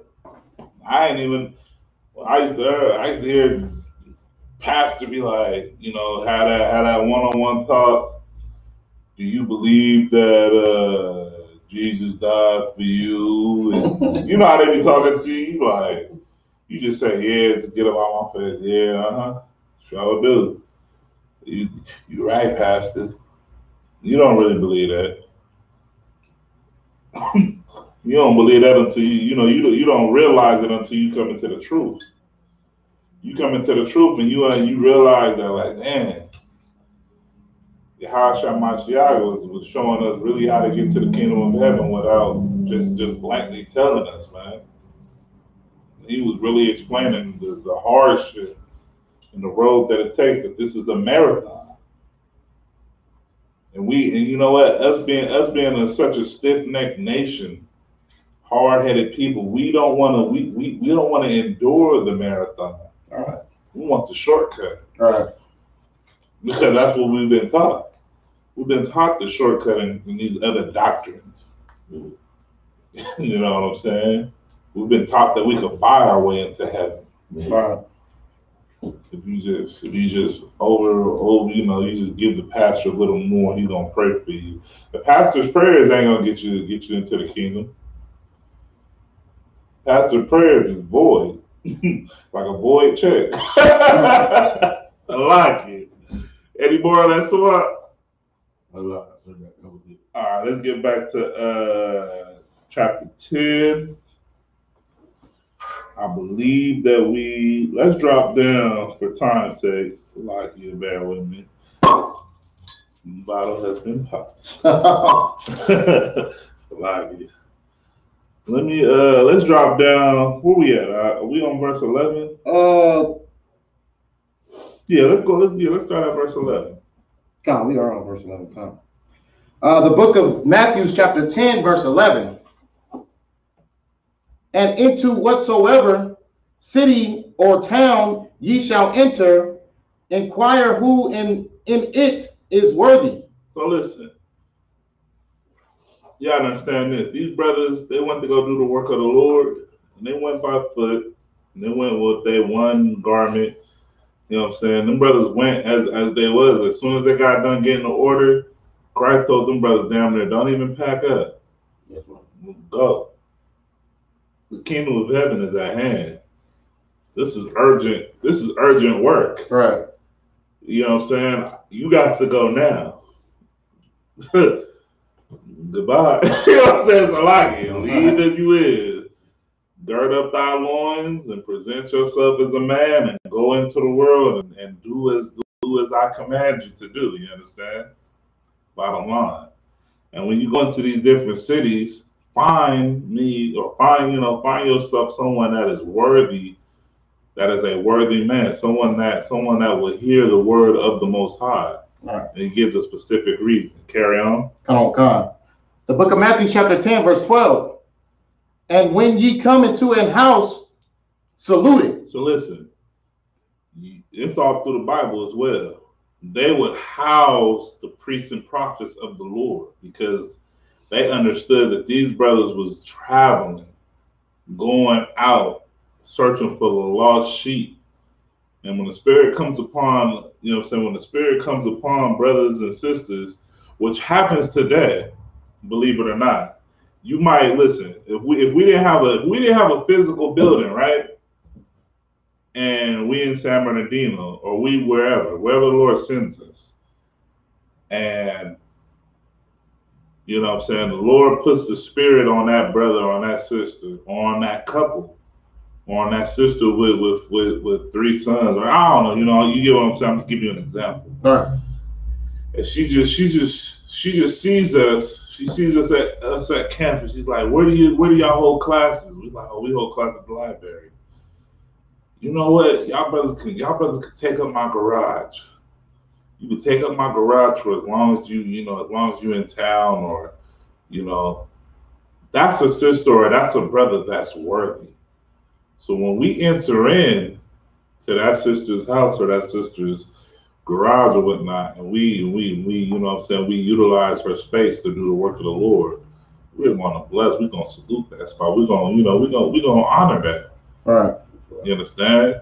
That's something that's spoken about in the Bible. Okay. Those are brothers and sisters that will eventually come into the truth, because that's humbling. You mean to tell me that, you know, you didn't see these final call brothers, pastors out there on the block, and you ain't never said that they could hold class in your dining room? Or you ain't never opened up your garage for these other cats, but you open up your garage for the ISUPK and the commander in your house? That's humbling, sis. You are worthy, thus saith the Lord. You understand? Read on. Come on. Verse 12. And when ye come into an house, salute it. And if the house be worthy, let your peace come upon it. And listen, and if the spot be worthy, let your peace come upon it. Let it be peaceful. Let it be what it's supposed to be, man. A place of refuge for the, you know what I'm saying, for you to do the work of the Lord. Read on. Come on. But if it be not worthy, let your peace return to you. Listen, and if it don't be worthy, if it doesn't work out, you will leave. Right. You understand? Bottom line, the Lord had you there for a reason. The Lord sent you there for a reason to do whatever the Lord needs you to do, and the Lord will lead, and the Lord will let you leave with peace. Won't be no hard feelings. Right. Especially not on your end, because you have a mission that you are on. You understand that the king, like I said, you understand that this is urgent business that you are doing. People in the world, they dwell on that. Right. Man, you say we can teach class here. Okay, we can't teach class here. No sweat. Most High in Christ. The water for your time. And you have a shita or the sister shalom. And you go on. Man, no love lost, no nothing. They'll be the one on the end, like feeling like sour. You know what I'm saying? Looking at you crazy, kind of like, damn, he's just gonna leave like that. You're not gonna fight the state. Nah, this is urgent. This is urgent work that we doing. You understand? Please. You understand? This is urgent work that we're doing. And since it's urgent work, you have to move, and you have to move in a timely manner. You have to move as such as it is an emergency. You understand? And since it's being an emergency for all 12 tribes to come back to these laws, statutes, and commandments, you're going to move as such, and you're going to teach as such. You're going to be humble, and you're going to, you know what I'm saying, you're going to salute, and you're going to respect the area that the Lord has provided you to hold class or to hold your studies or whatnot. But when it comes time to depart, when it comes time to leave, you're gonna do as such. Hey, you have to study to see, right? You understand? Let's read that last precept again. Come. We coming. Let the brother know what we're coming out of. Come. The book of Matthew, chapter 10, verse 13. Salakia. Verse 13. Yeah, verse 13. Come. The book of Matthew, chapter 10, verse 13. And if the house be worthy, let your peace come upon it. But if it be not worthy, let your peace return to you. Like I said earlier, that peace returning onto you, you're going to be able to leave peacefully. No hard feeling. The Lord allowed you to be there for whatever specific reason. You might have gained a brother or two. You might have raised up 5, 10 brothers, in that area, in that sister's garage. When it comes time for you to move, understand you are doing the urgent work of the Lord. They're saying this isn't passive work. This is urgent work. This is a state of emergency when you're doing the work of the Lord and you waking up Yasharala. You understand? This is you are on the front line. This is your priority to save Yasharala. To go out to the 12, so it's like it. Go out to the lost sheep of the house of Israel. And like we said earlier, telling them to repent because the kingdom of heaven is at hand. All right. Does that not sound urgent? Or does that sound passive? Because if it sounds passive, let me know. Because when you go out and you tell someone that they need to repent, you might not even know them. You might not know what the hell they're going through. But to repent means to stop doing something and to never do it again. You understand? No.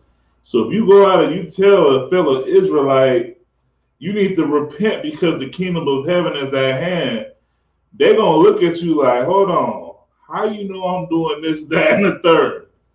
You must be a prophet of God. You must work for the Most High. And you be like, you damn right I do. I'm in the ISUPK, the commander in your honor, you understand? That's right. Let's go ahead, though. Okay. Verse 14. And whosoever shall not receive you, nor hear your words. Here we go. Go ahead. When ye depart out of that house or city, shake off the dust of your feet. Shake it off. And when it says to shake it off, that means it's a no sweat. As you grow in this truth, because I was a young man, I was a trooper, I was a young officer, real adamant on why certain brothers and sisters, when I tell them, the word of the Most High, the same thing that grasped me into doing this work, the same thing that saved my life, why isn't this same situation working for this brother or this sister? Why isn't this like ringing, turning on a light bulb? Because everybody's walk in the truth is different. Everybody's, the Lord is that's when you get up outside yourself and you realize that this is beyond me. Me being here is a miracle, first and foremost. You understand? That's the mindset that I have personally. Okay. Because before you're like, man, this is a great influence and this should help everybody. I don't see why everybody's not doing this. Well, being in the truth is unpopular, first and foremost. You can't be of the world. And since you can't be of the world, you damn near can't do nothing that you thought was not wicked. The things that you thought that wasn't wicked is wicked as hell. Right. You understand? Being effeminate, hating on brothers, that's effeminate.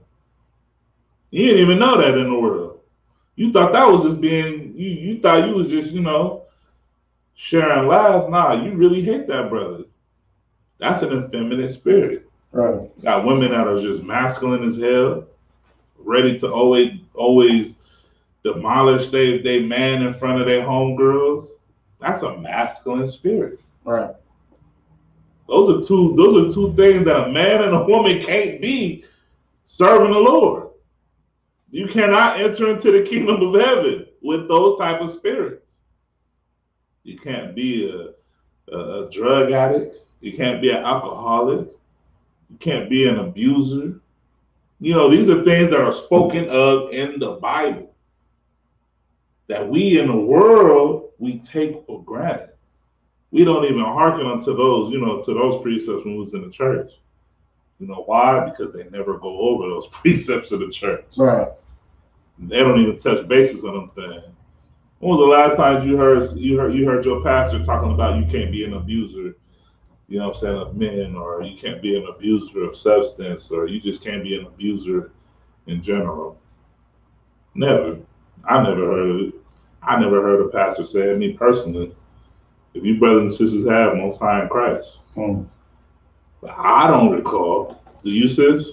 What about you, Ad? What about you? Awesome. You know what I'm saying? I was gonna say I don't recall that. Only thing that I can honestly, vividly remember when I was in a Christian church was the pastor just making me feel good and clap my hands. And Right. I don't even know. Half the time he didn't even read from the Bible. Right. Bible be like this. He'll walk this way. He'll walk that way. He'll come back to the middle. He'll take out his little handkerchief. You know what I'm saying? Tap his forehead. The other little deacons or whatever the hell they was in the back. You know what I'm saying? Right. You know the homie grandma was gonna get up there, or his crazy auntie that just got off of drugs was gonna get up there and do her little, her little shake and bake. Hey, pass that little offering thing around. Man. Be the first one to go get a plate. Man. Next thing you know, it's Monday. We back on the block. Gang banging, selling drugs, pimping, women hoeing, doing, you doing what you do in the world. Like, hey, yeah, bro. That's of the world. Right. You know the truth. You like, man, that was a good show. That was a good, that was a good sideshow, man. Go ahead, Swat. Yeah, just thinking about that, that's a goddamn shame. We really served these dudes like they was a men of the Lord too. Right. They was really out there, man. Just fight this cat over my house. That was Pay the food, this nigga gets smart plate. Hey, you know what you said? Dog, that you said the brother brought out something heavy right there. That key word, serve them. We will worship these cats, man.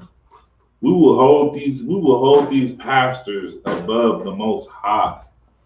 You understand? We will go to them like they had the water, brother. We will go to them like they had all the answers to our problems, not knowing that they was wolf in sheep clothing. Right. That they was just looking at us as gullible as hell. You go to them with your problems about your woman. They're like, oh, I know where I could slip in. I was going after your mama and your daughter, but your woman is wide open. You know what I'm saying? She already upset with you. I'm gonna go teach her how. I'm gonna go teach her. Yeah, man. Your wife is who? He don't even know who your wife is. Yeah, man. Send her by my office. I'm gonna have one-on-one counselor with her. All right? So that don't go on in the UPK. That's filth, man. And them damn pastors need to be put to death. So like precepts say, woe, woe to those that cause them to err. That's death or destruction to those that cause them to err in their ways, man. This Bible is a crazy sharp weapon. And if these pastors knew what these precepts was really talking about, man, I guarantee they will ban the Bible out of all them damn Christian churches. Cause they're not following Christ. They're not doing the work of the Lord, man. Let's go on for time's sake. So like here. Come on. The book of Matthew, chapter 10, verse 15. Go ahead. Verily, I say unto you, it shall be more tolerable for the land of Sodom and Gomorrah in the day of judgment than for that city. Go ahead. Verse 16. Behold, I send you forth as sheep in the midst of wolves. Be ye therefore wise as a serpent. So as serpents. Right. And harmless as doves. So listen. The Lord said that, you know what I'm saying, when you leave a city that doesn't perceive or that don't hearken unto what you say, you know what I'm saying, it says it's going to be more tolerable than for them in the land of Sodom and Gomorrah. We all know what happened to them, right? Oh, God. You know what I'm saying? And you've seen what happened to Lot's rib, right? His wife. Angel told her straight up, she didn't follow her order. She, in a sense, she was destroyed with the city. Everybody understand, right? Oh, God. All right, so when a city or when an area doesn't hearken unto the word of the Lord, you heard what the precept says. Now the Lord said that I'm gonna send you. Read verse 16 again. Salakia. Come on, God. Salakia. I think it was on 15. Yeah, we're on 15, sir. We're still on 15. You want me to read 16? Come, please. Come on. The book of Matthew, chapter 10, verse 16. Behold, I send you forth as sheep in the midst of wolves. Now listen, the Most High, he gave Yahushua Mashiach this game and this knowledge, man.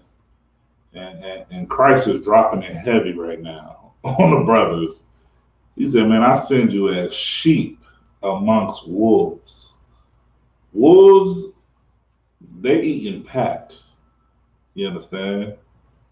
And they devour. But he said, yeah, I'm going to send you as sheep.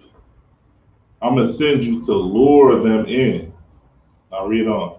Come on. It's like, so you're right about 16 also. Oh, yeah, no sweat. No, that's good, brother.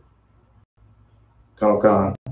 Be ye therefore wise as a serpent, as serpents. Now listen, a serpent, who honestly knows when a damn snake is about to attack? Think about it. All right. The snake will attack you, whether it ate or not. You know what I'm saying? You want to be as wise as a snake, as a serpent. Go ahead. Come on. Be ye therefore wise as serpents and harmless as doves. And harmless as doves. Harmless as them pigeons that you see out there, man. Go ahead. So is he pretty much saying just blend in with the crowd? Listen, you damn right. Get up in there. You know what I'm saying? You got to. Because the Lord's going to send you into them savage wolves. Them cats them, you know what I'm saying? Them cats that's ready to devour you. And you're going to look like sheep. You're going to look like prey. Easy prey. But you're going to be wise with your knowledge. You're going to be wise with your words. And you're going to be as harmless as a dove. Which means that they're not going to think nothing about you.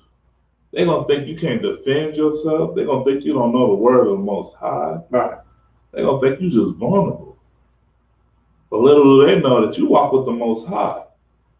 Bringing you back to that precept from that we brought out earlier. They're not going to know that you were sanctified. But the Lord was with you. Okay. Before he even formed you in the womb. That once again, you know what I'm saying, that you a bad something because you rock with the Most High, you understand? Right. They're not going to know that you seeking the kingdom of heaven, so you're going to do everything that you can to get closer to the kingdom of heaven, man. That's right. You know, when you're working towards a goal, chastising yourself is humbling. Right. Self-correction, it builds inner strength. You want to hit 50 push-ups, you're not going to be able to hit 50 push-ups if you're not doing any push-ups at all. You got to start small. You're going to start doing 5 push-ups.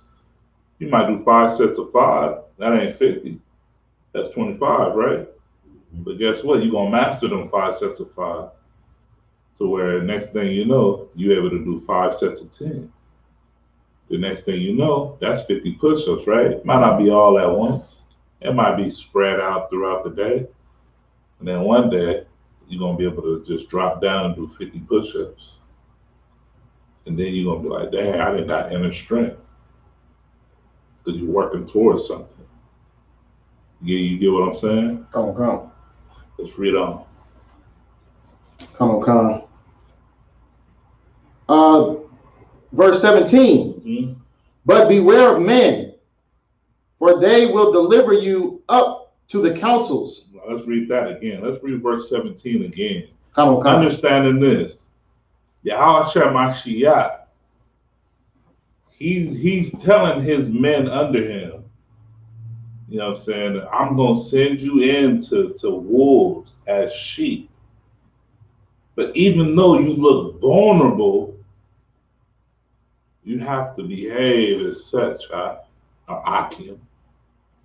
You have to be as wise as serpents. I want you to be as harmless as doves. I want you to just, like the brother said, I want you to just not even blend in. I want you to just be there. Be there, but don't be there. You get what I'm saying? You ever play Hitman? Yeah, you know what I'm saying? Salaki. He a bald-headed Edomite. Yeah. And the way in hell ain't nobody gonna recognize him. But you ever play the game and you just so into it, you're there as the character and you doing everything you can. You didn't knocked out the butler or the waiter. You done put on the whole clothes. It's like I got the hands like the controller. You know what I mean? But you get what I'm saying? You're there, but you're not there. But you're there mentally. You understand? You do everything you can to blend in, but you're not there because you have a purpose. You're playing Hitman. Your purpose is to take out, to assassinate, to kill whoever you're supposed to kill, right? But you're there, and they're like, oh, this is another worker. All right.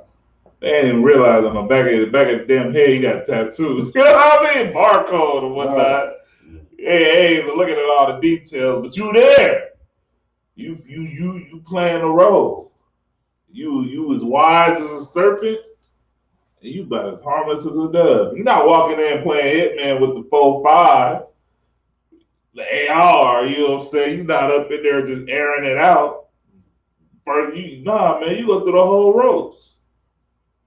Oh, Jimmy ain't there. Yeah, I'm taking this shift. What table was he waiting?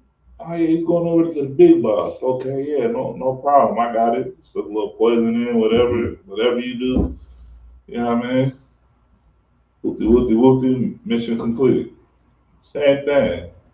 Everything that this world, listen, everything that this world does, or everything that they like to glorify, they didn't stole it from the Bible, man. Believe it or not. All right. Just being honest. Everything. That right there, be as wise as a serpent and harmless as a dove is every assassin movie that you could think of on the face of this earth. I stole that from the Most High. But read on though, Salaki. Okay. The book of Matthew, chapter 10, verse 17. But beware of men, for they will deliver you up to the councils. Now listen, listen. When it says they will deliver you up to the councils, you gonna have men that's gonna see what you about, and they're gonna pull your car. But Christ already told you how to behave. Go ahead. Come on. And they will scourge you in their synagogues. And they're gonna pick your mind. They're gonna test you, so to say. They're gonna test your beliefs. They're gonna test to see if you really following Christ. But they're not following Christ. But listen, and don't let this go over your heads. This is what we deal with on a day-to-day basis. Right. Whether you at camp, whether you doing a radio show, whether you just by your lonesome and they ask you, oh, you got the Star of David.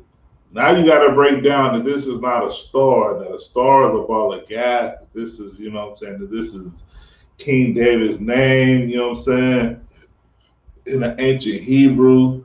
Now they about to they about to try to test you to go outside of that and let you know, no, that's the Star of Molech. I done had cats tell me that after slavery, in the middle of the shift before lunch, and I'm like, you is not finna ruin my lunch, brother. I'm about to cut you right here. I'm gonna let you have a bad lunch, and when I get back, don't be mad if I'm laughing at you because I didn't put you in your spot because I was trained by learned men. You understand? You you will, you know what I'm saying, you will be brought up against, you know what I'm saying, you will be brought up by the councils and you know, they're gonna try to get you they're gonna try to go against you. They're gonna try to get you to go against with the doctrine and the beliefs, you know what I'm saying? They're gonna try to get you to say what you're doing is wrong. Read on. Come on. Verse 18. And ye shall be brought before governors and kings for my sake. For whose sake? Governors and kings for my sake. Listen, you're gonna be brought up, and this is in red, right?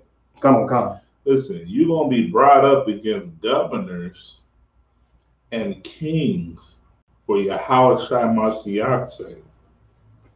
Which means that you're gonna be brought up against politicians, you're gonna be brought up against presidents, you're going to be brought up against people of worldly authorities for Jesus Christ's sake. You understand? Perfect example is in the book of Maccabees when the 7 brothers died, and even their mother was, you know what I'm saying, even the mother died. They was brought up against a king because they didn't want to eat the swine's flesh. Right. They refused to go against the Most High. You understand? They stayed solid. Think about that. Brother by brother by brother by brother, and then mother. And listen. Nobody speaks about the stomach that the mother had. That was a hardcore sister. Man. That raised up 7 beautiful, glorious brothers. Right. What mother can watch her son be put to death one by one? And then, even though she knows that her sons are hardcore and that they serve a living power, you know what I'm saying, still tell their son, hey, don't worry about it. The Lord gonna be with us. You do as the precept says, and you serve the Lord. One after another. Go ahead, Sawat. What did you kind of mocking the king of that man too? Man, that sister was doing. She was wilding. One by one, sons that she didn't birth, gave breast to suck, to nurture. These, I mean, she gave clear description each by one, damn near. If you ever read the book of Maccabees, to show you that her connection to each one of her sons was as strong as the firstborn, the first one to die. You understand what I'm saying? Like, that's the type of spirit that you should have when you're serving the Lord. Right. That's the type of spirit that you need to have when you coming up against these governors and these politicians and these I think it's in the book of Ephesians, you know what I'm saying? These dark spirits, as we like to say, in high places, you understand? That's the spirit that you need to take upon yourself in order to get to the kingdom of heaven. Nobody said it was going to be easy. Don't think this is going to be a cakewalk, man. But let's go on for time's sake. Salakia. Okay. I'm gonna go over just a little bit, y'all. Bear with me. Go ahead. Come. For a testimony against them and the Gentiles. Salakia, you want me to start from the beginning? Please, Salakia. Come. The book of Matthew, chapter 10, verse 18.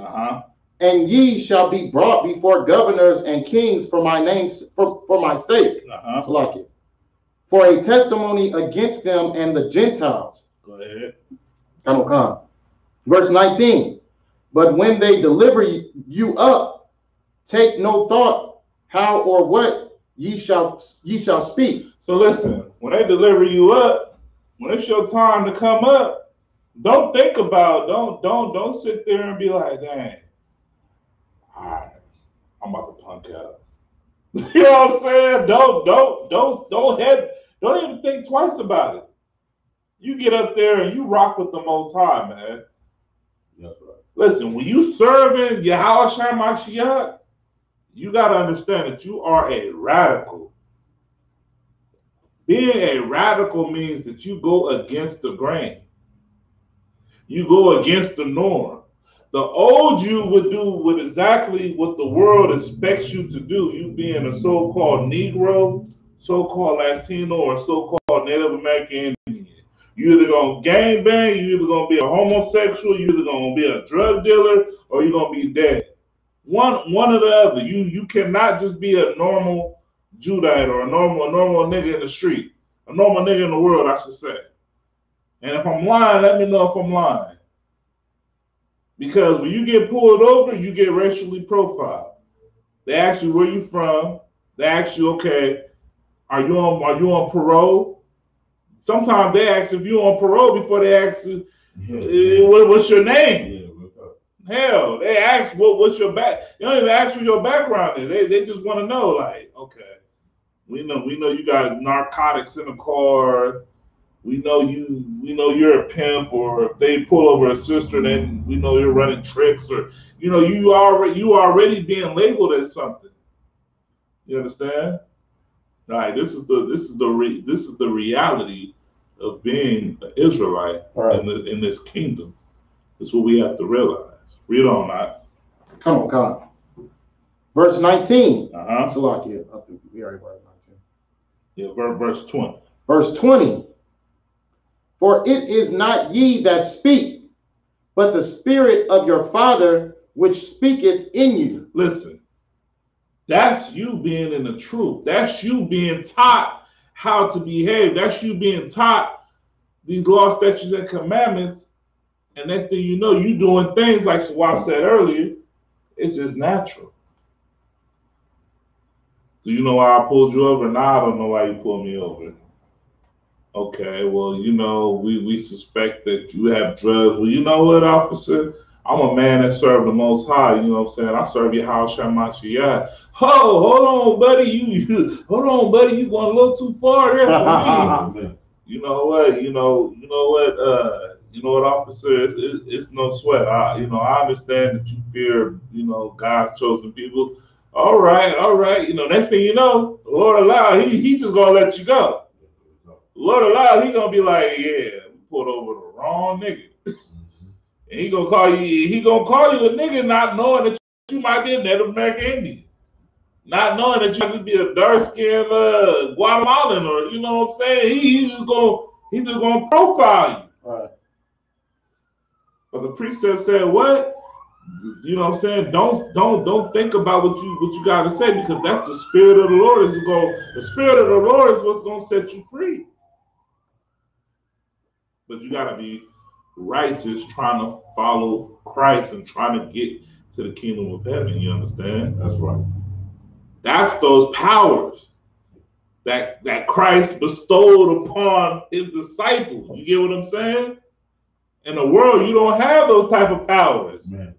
You can't talk yourself out of, you know what I'm saying? You get pulled over. Hey, you tell whoever in the car with you.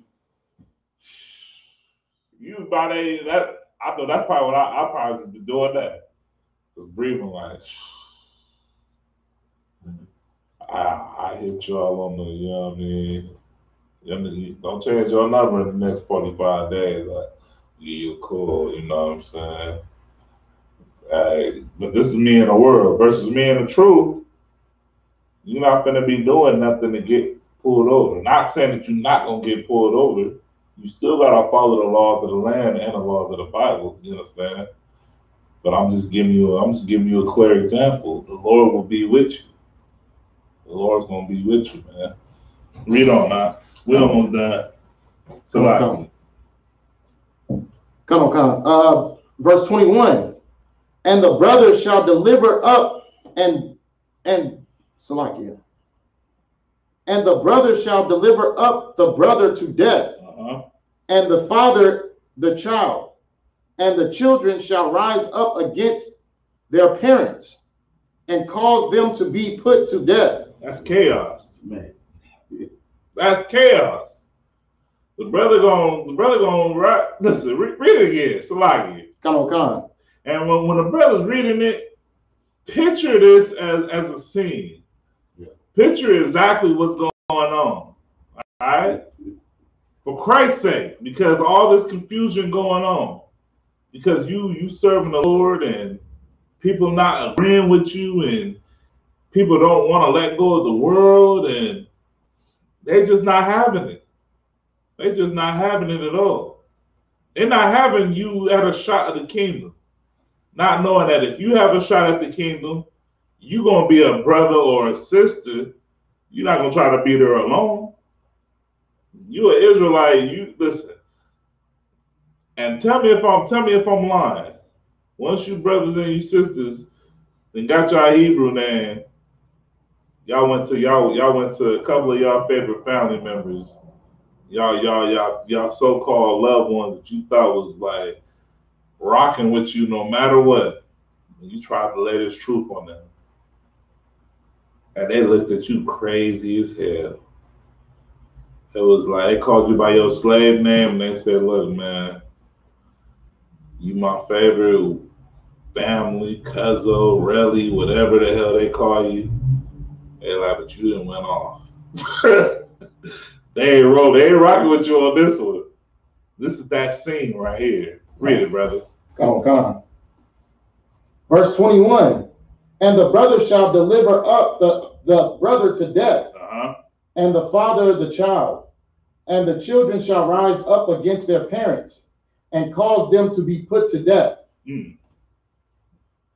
That's straight up chaotic right there. That's chaos. But it all can be, you know what I'm saying? It all can be simplified. Remember I said a couple classes ago, you raise up your child. That you can simplify it like that. You can simplify it by you being that example. By you correcting it. See, when you come into the truth, you don't realize how much of an influence you have on the people around you until you start doing the right thing, until you stop wilding out, until you stop being so damn worldly. You understand? Mm-hmm. You don't realize, or at least I didn't. I know a couple phone tripping, so I can. But you don't realize how much of an influence you have on those around you that really love you until you start serving the Lord, until you stop celebrating birthdays and pagan holidays and you start celebrating the Lord's high holy days and you start keeping these law, statutes, and commandments and you stop going to crawdads and all them things of the world and you start doing what the Lord tells you to do, you start to see the separation. And when the separation happens, just know that even though you're separating from those of the world, you're being more like Christ and you're getting closer to the kingdom. Right.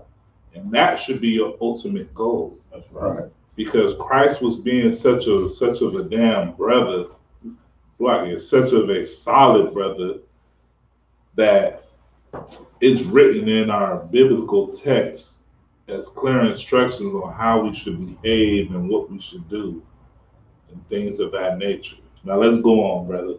Okay. It's like verse 22. And ye shall be hated of all men for my name's sake. Listen, you are going to be hated because you didn't go to your great-grandmother's 89th birthday. Right. Instead of you just telling her, hey, Most High in Christ, man, I'm just glad you're here. I pray the Lord give you many years. She wouldn't even take that because all she wanted to hear is happy birthday. Versus you said that I pray that the Lord give you many years. You hate me now because I didn't say a funky happy birthday. Right. Okay, no sweat. It is what it is. You're going to be hated because you didn't show up to Thanksgiving. You finally found out that you a descendant of Gad, a North American Indian, and you finally realized the crimes and atrocity that has happened to your people, and that happened to you. That's your people. That's your loved ones, and you don't want to partake in that. And then you like, dang, this is my dad and my mom's, and Pops is North American Indian, Mom's is North American Indian. I know we might look like Judah, but damn, this was us. Right. This wasn't just people that looked like Pocahontas that was getting persecuted, but they was looking like niggas that was getting persecuted.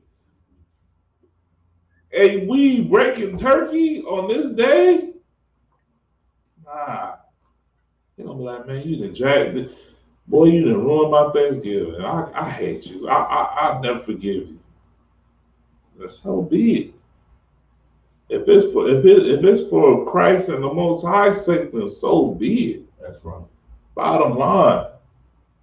You understand? That's the sacrifice that you make when you come into the truth. You make sacrifices to get to the kingdom of heaven, whether you want to realize it or not. Read on that. Come on. So, like, you want me to read verse 22 again? Or, verse 22 again? Go ahead. Come on. Verse 22. And ye shall be hated of all men for my name's sake. But he that endureth to the end shall be saved. He that what? Endureth to the end shall be saved. Listen. Come on, phone. You tripping? It's a lot.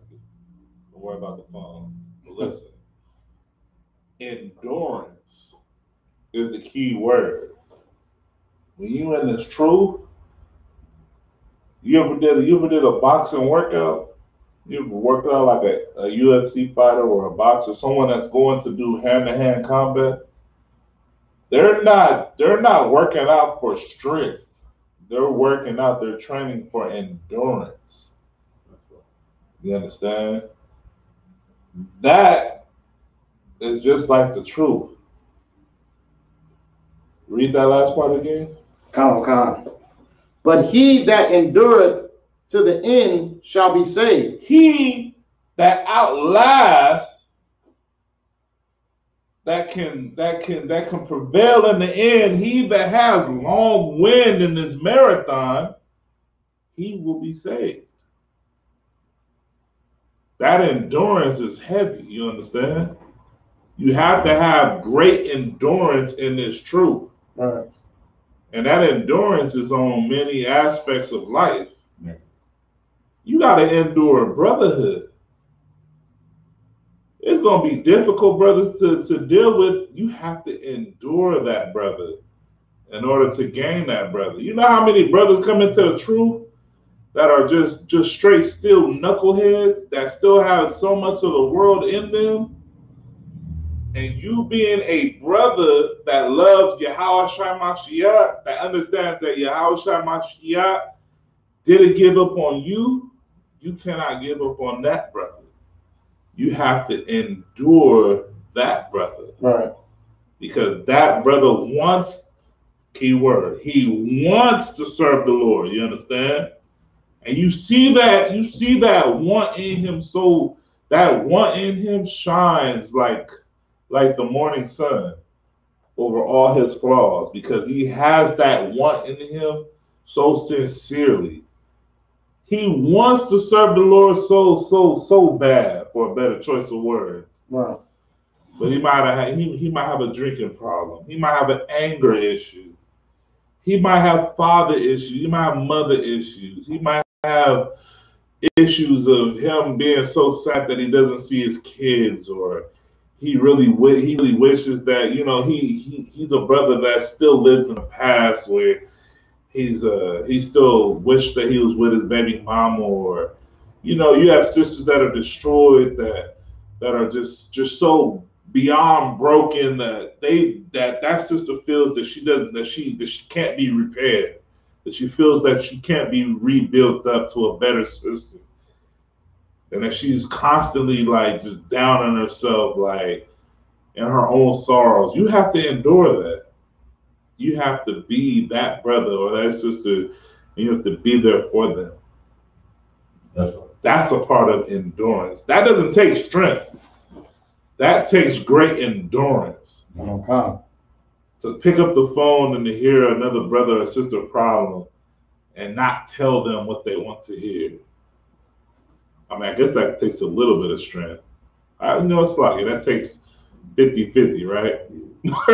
Go ahead, so endurance is what maximizes the strength and the speed. Without the endurance, the strength and speed dies off like force of boxer. His speed becomes slow. You see all his punches. His power becomes nothing. His punches become weak and he can't damage his opponent or defeat his opponent. It's endurance that you have to have. And that opponent is yourself. You understand? You gotta endure. You gotta endure yourself. You gotta endure all your foolishness. Get up outside of yourself. When I say get up outside of yourself, and this is an aspect of brotherhood. Get up outside of yourself so when a brother chastises you, you realize that, hey, this other soul, this other being actually gives a damn about where I'm going in life. He doesn't want to see me be destroyed or make the wrong decision and just say to hell with serving the Lord. Instead, this brother gives a damn and he's here to correct me so that I can be a greater person than what I was a couple of hours ago, a couple of days ago, months, years. I ain't gonna say century, but you get what I'm saying, right? Yeah, man. Let's go ahead. Let me get a couple more precepts, Bubba Shah. Where we at, Matazak? We're on Are we on verse 23 yet?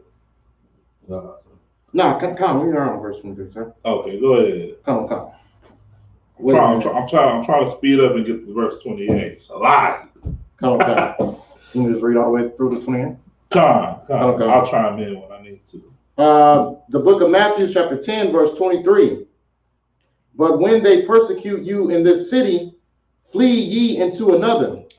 For verily I say unto you, ye shall not have gone over the cities of Israel till the Son of Man be come. Hold it right there. That's the thing, you know that, you know what I'm saying? If they're persecuting you because you doing the work of the Lord, go to the next city. Seek out all of God's chosen people, and hey, they persecute you there, go to the next city. You know what I'm saying? You got to keep going to where God's chosen people is. You know what I'm saying? If they're persecuting us in San Bernardino, we're going to go to Riverside. They're persecuting us right here. What's another little grimy city? Well, I ain't going to say Riverside is grimy, but Rialto, or, you know what I'm saying? You get what I'm saying? Montana. Wherever the Lord sends us to. Right. You know what I'm saying? We're gonna keep going and we're gonna keep searching out God's chosen people for Yahweh Shai Mashiach. Go ahead.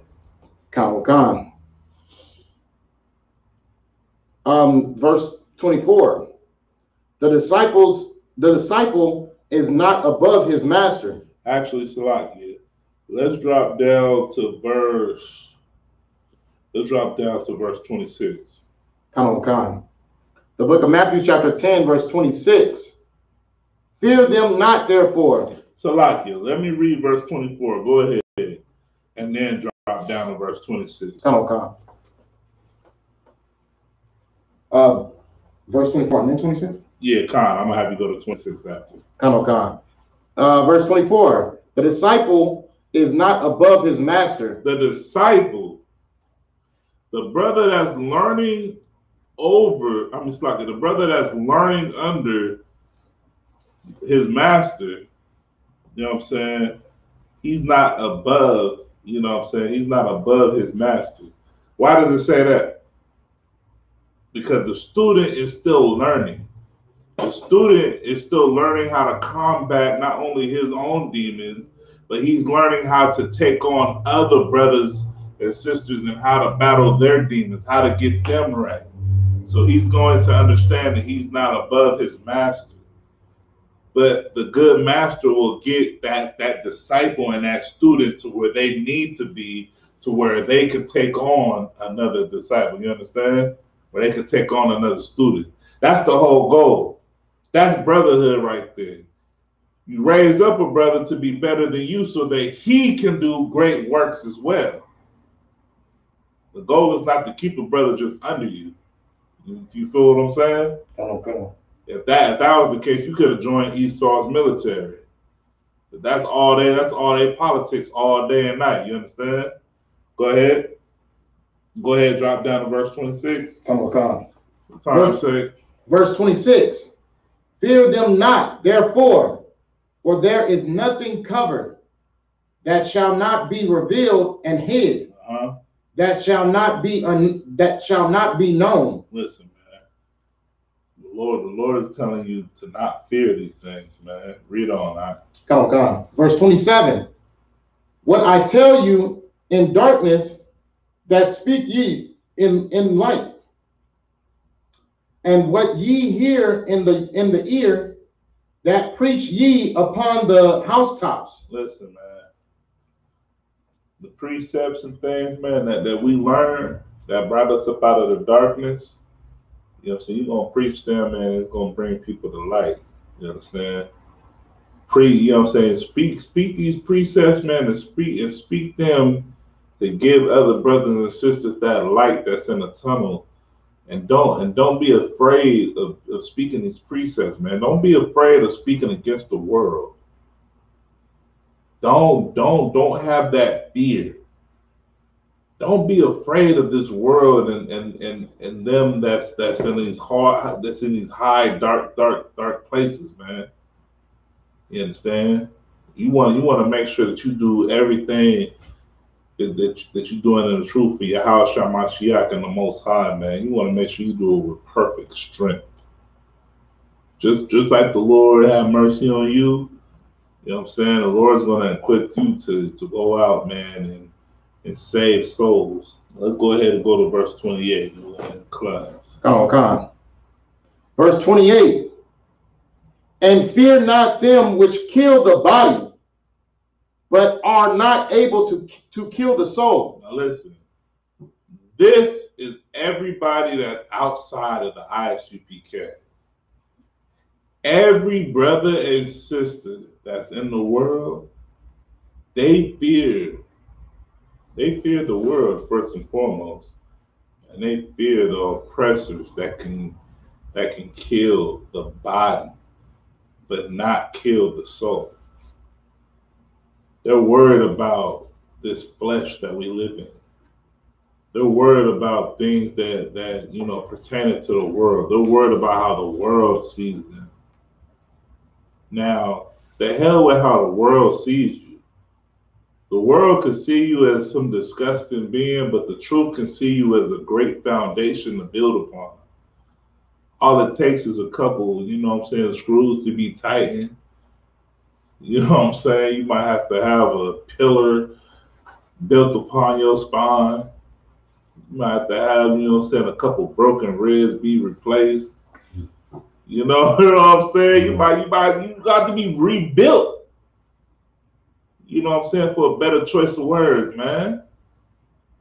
And if you understand that being rebuilt means that you're gonna come back stronger, that you'll be able to defend yourself against these dark spirits in high places and against your former self, that you're gonna have strength to be resilient.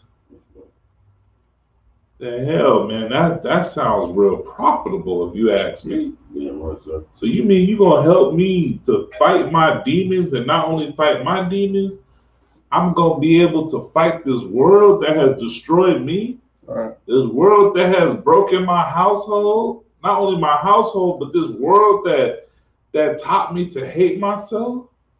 This world that taught me to be the perfect piece of abomination that I was walking on the face of the earth. You gonna rebuild this? You have faith in this bucket? You gonna make me far better than a foreign? You understand? or I'm not gonna be the 1998 Volvo station wagon no more. Brothers that know me, brothers know what I'm talking about. Right. You know what I mean? You gonna make me something more reliable, something that I could roll with for some years to come. Okay, that's beautiful right there. That's opportunity. Read on that.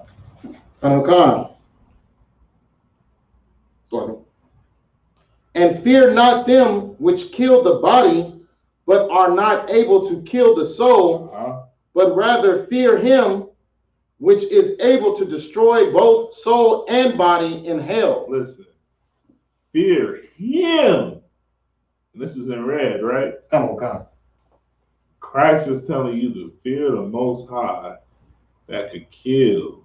It's like he didn't even say kill, he said destroy. To be destroyed is different. That right there is descriptive. Hosea chapter 4 verse 6 says, my people are destroyed. You don't want to be that part of the destroyed, you understand? The Bible said, Christ said in his own words, don't fear them that can kill the body, but not the soul, but fear him that can destroy the body and the soul that is in hell.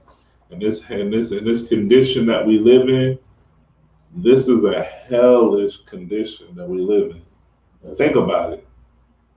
You wake up every day, you worrying about what bills you gotta pay.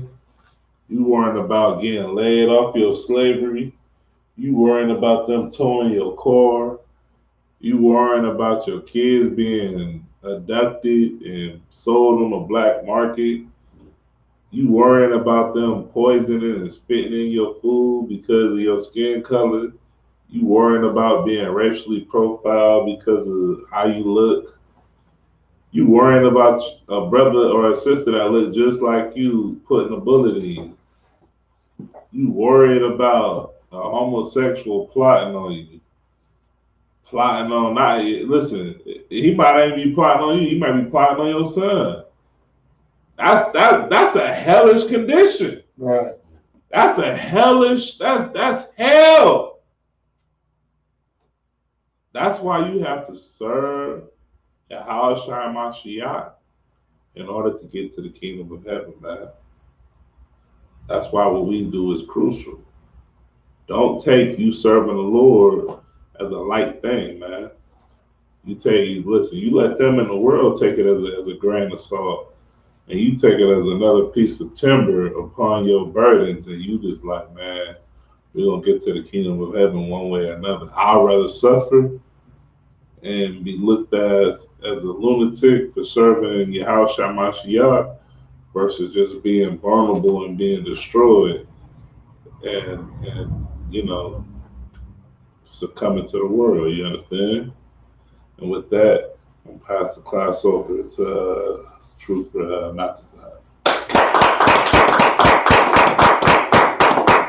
We just salute out, brother. Come, sir. Man of Israel, we don't give a courtesy salute to the teacher. Man of Israel, Amijam.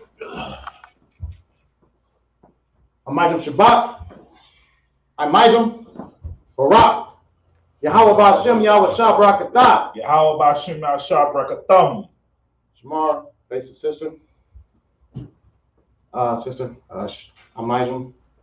I'll give a courtesy salute to the sister. Amijam Shabbat. Amijam Barak. Yahweh Shamar Latham Ba'Shem Yahweh Shai.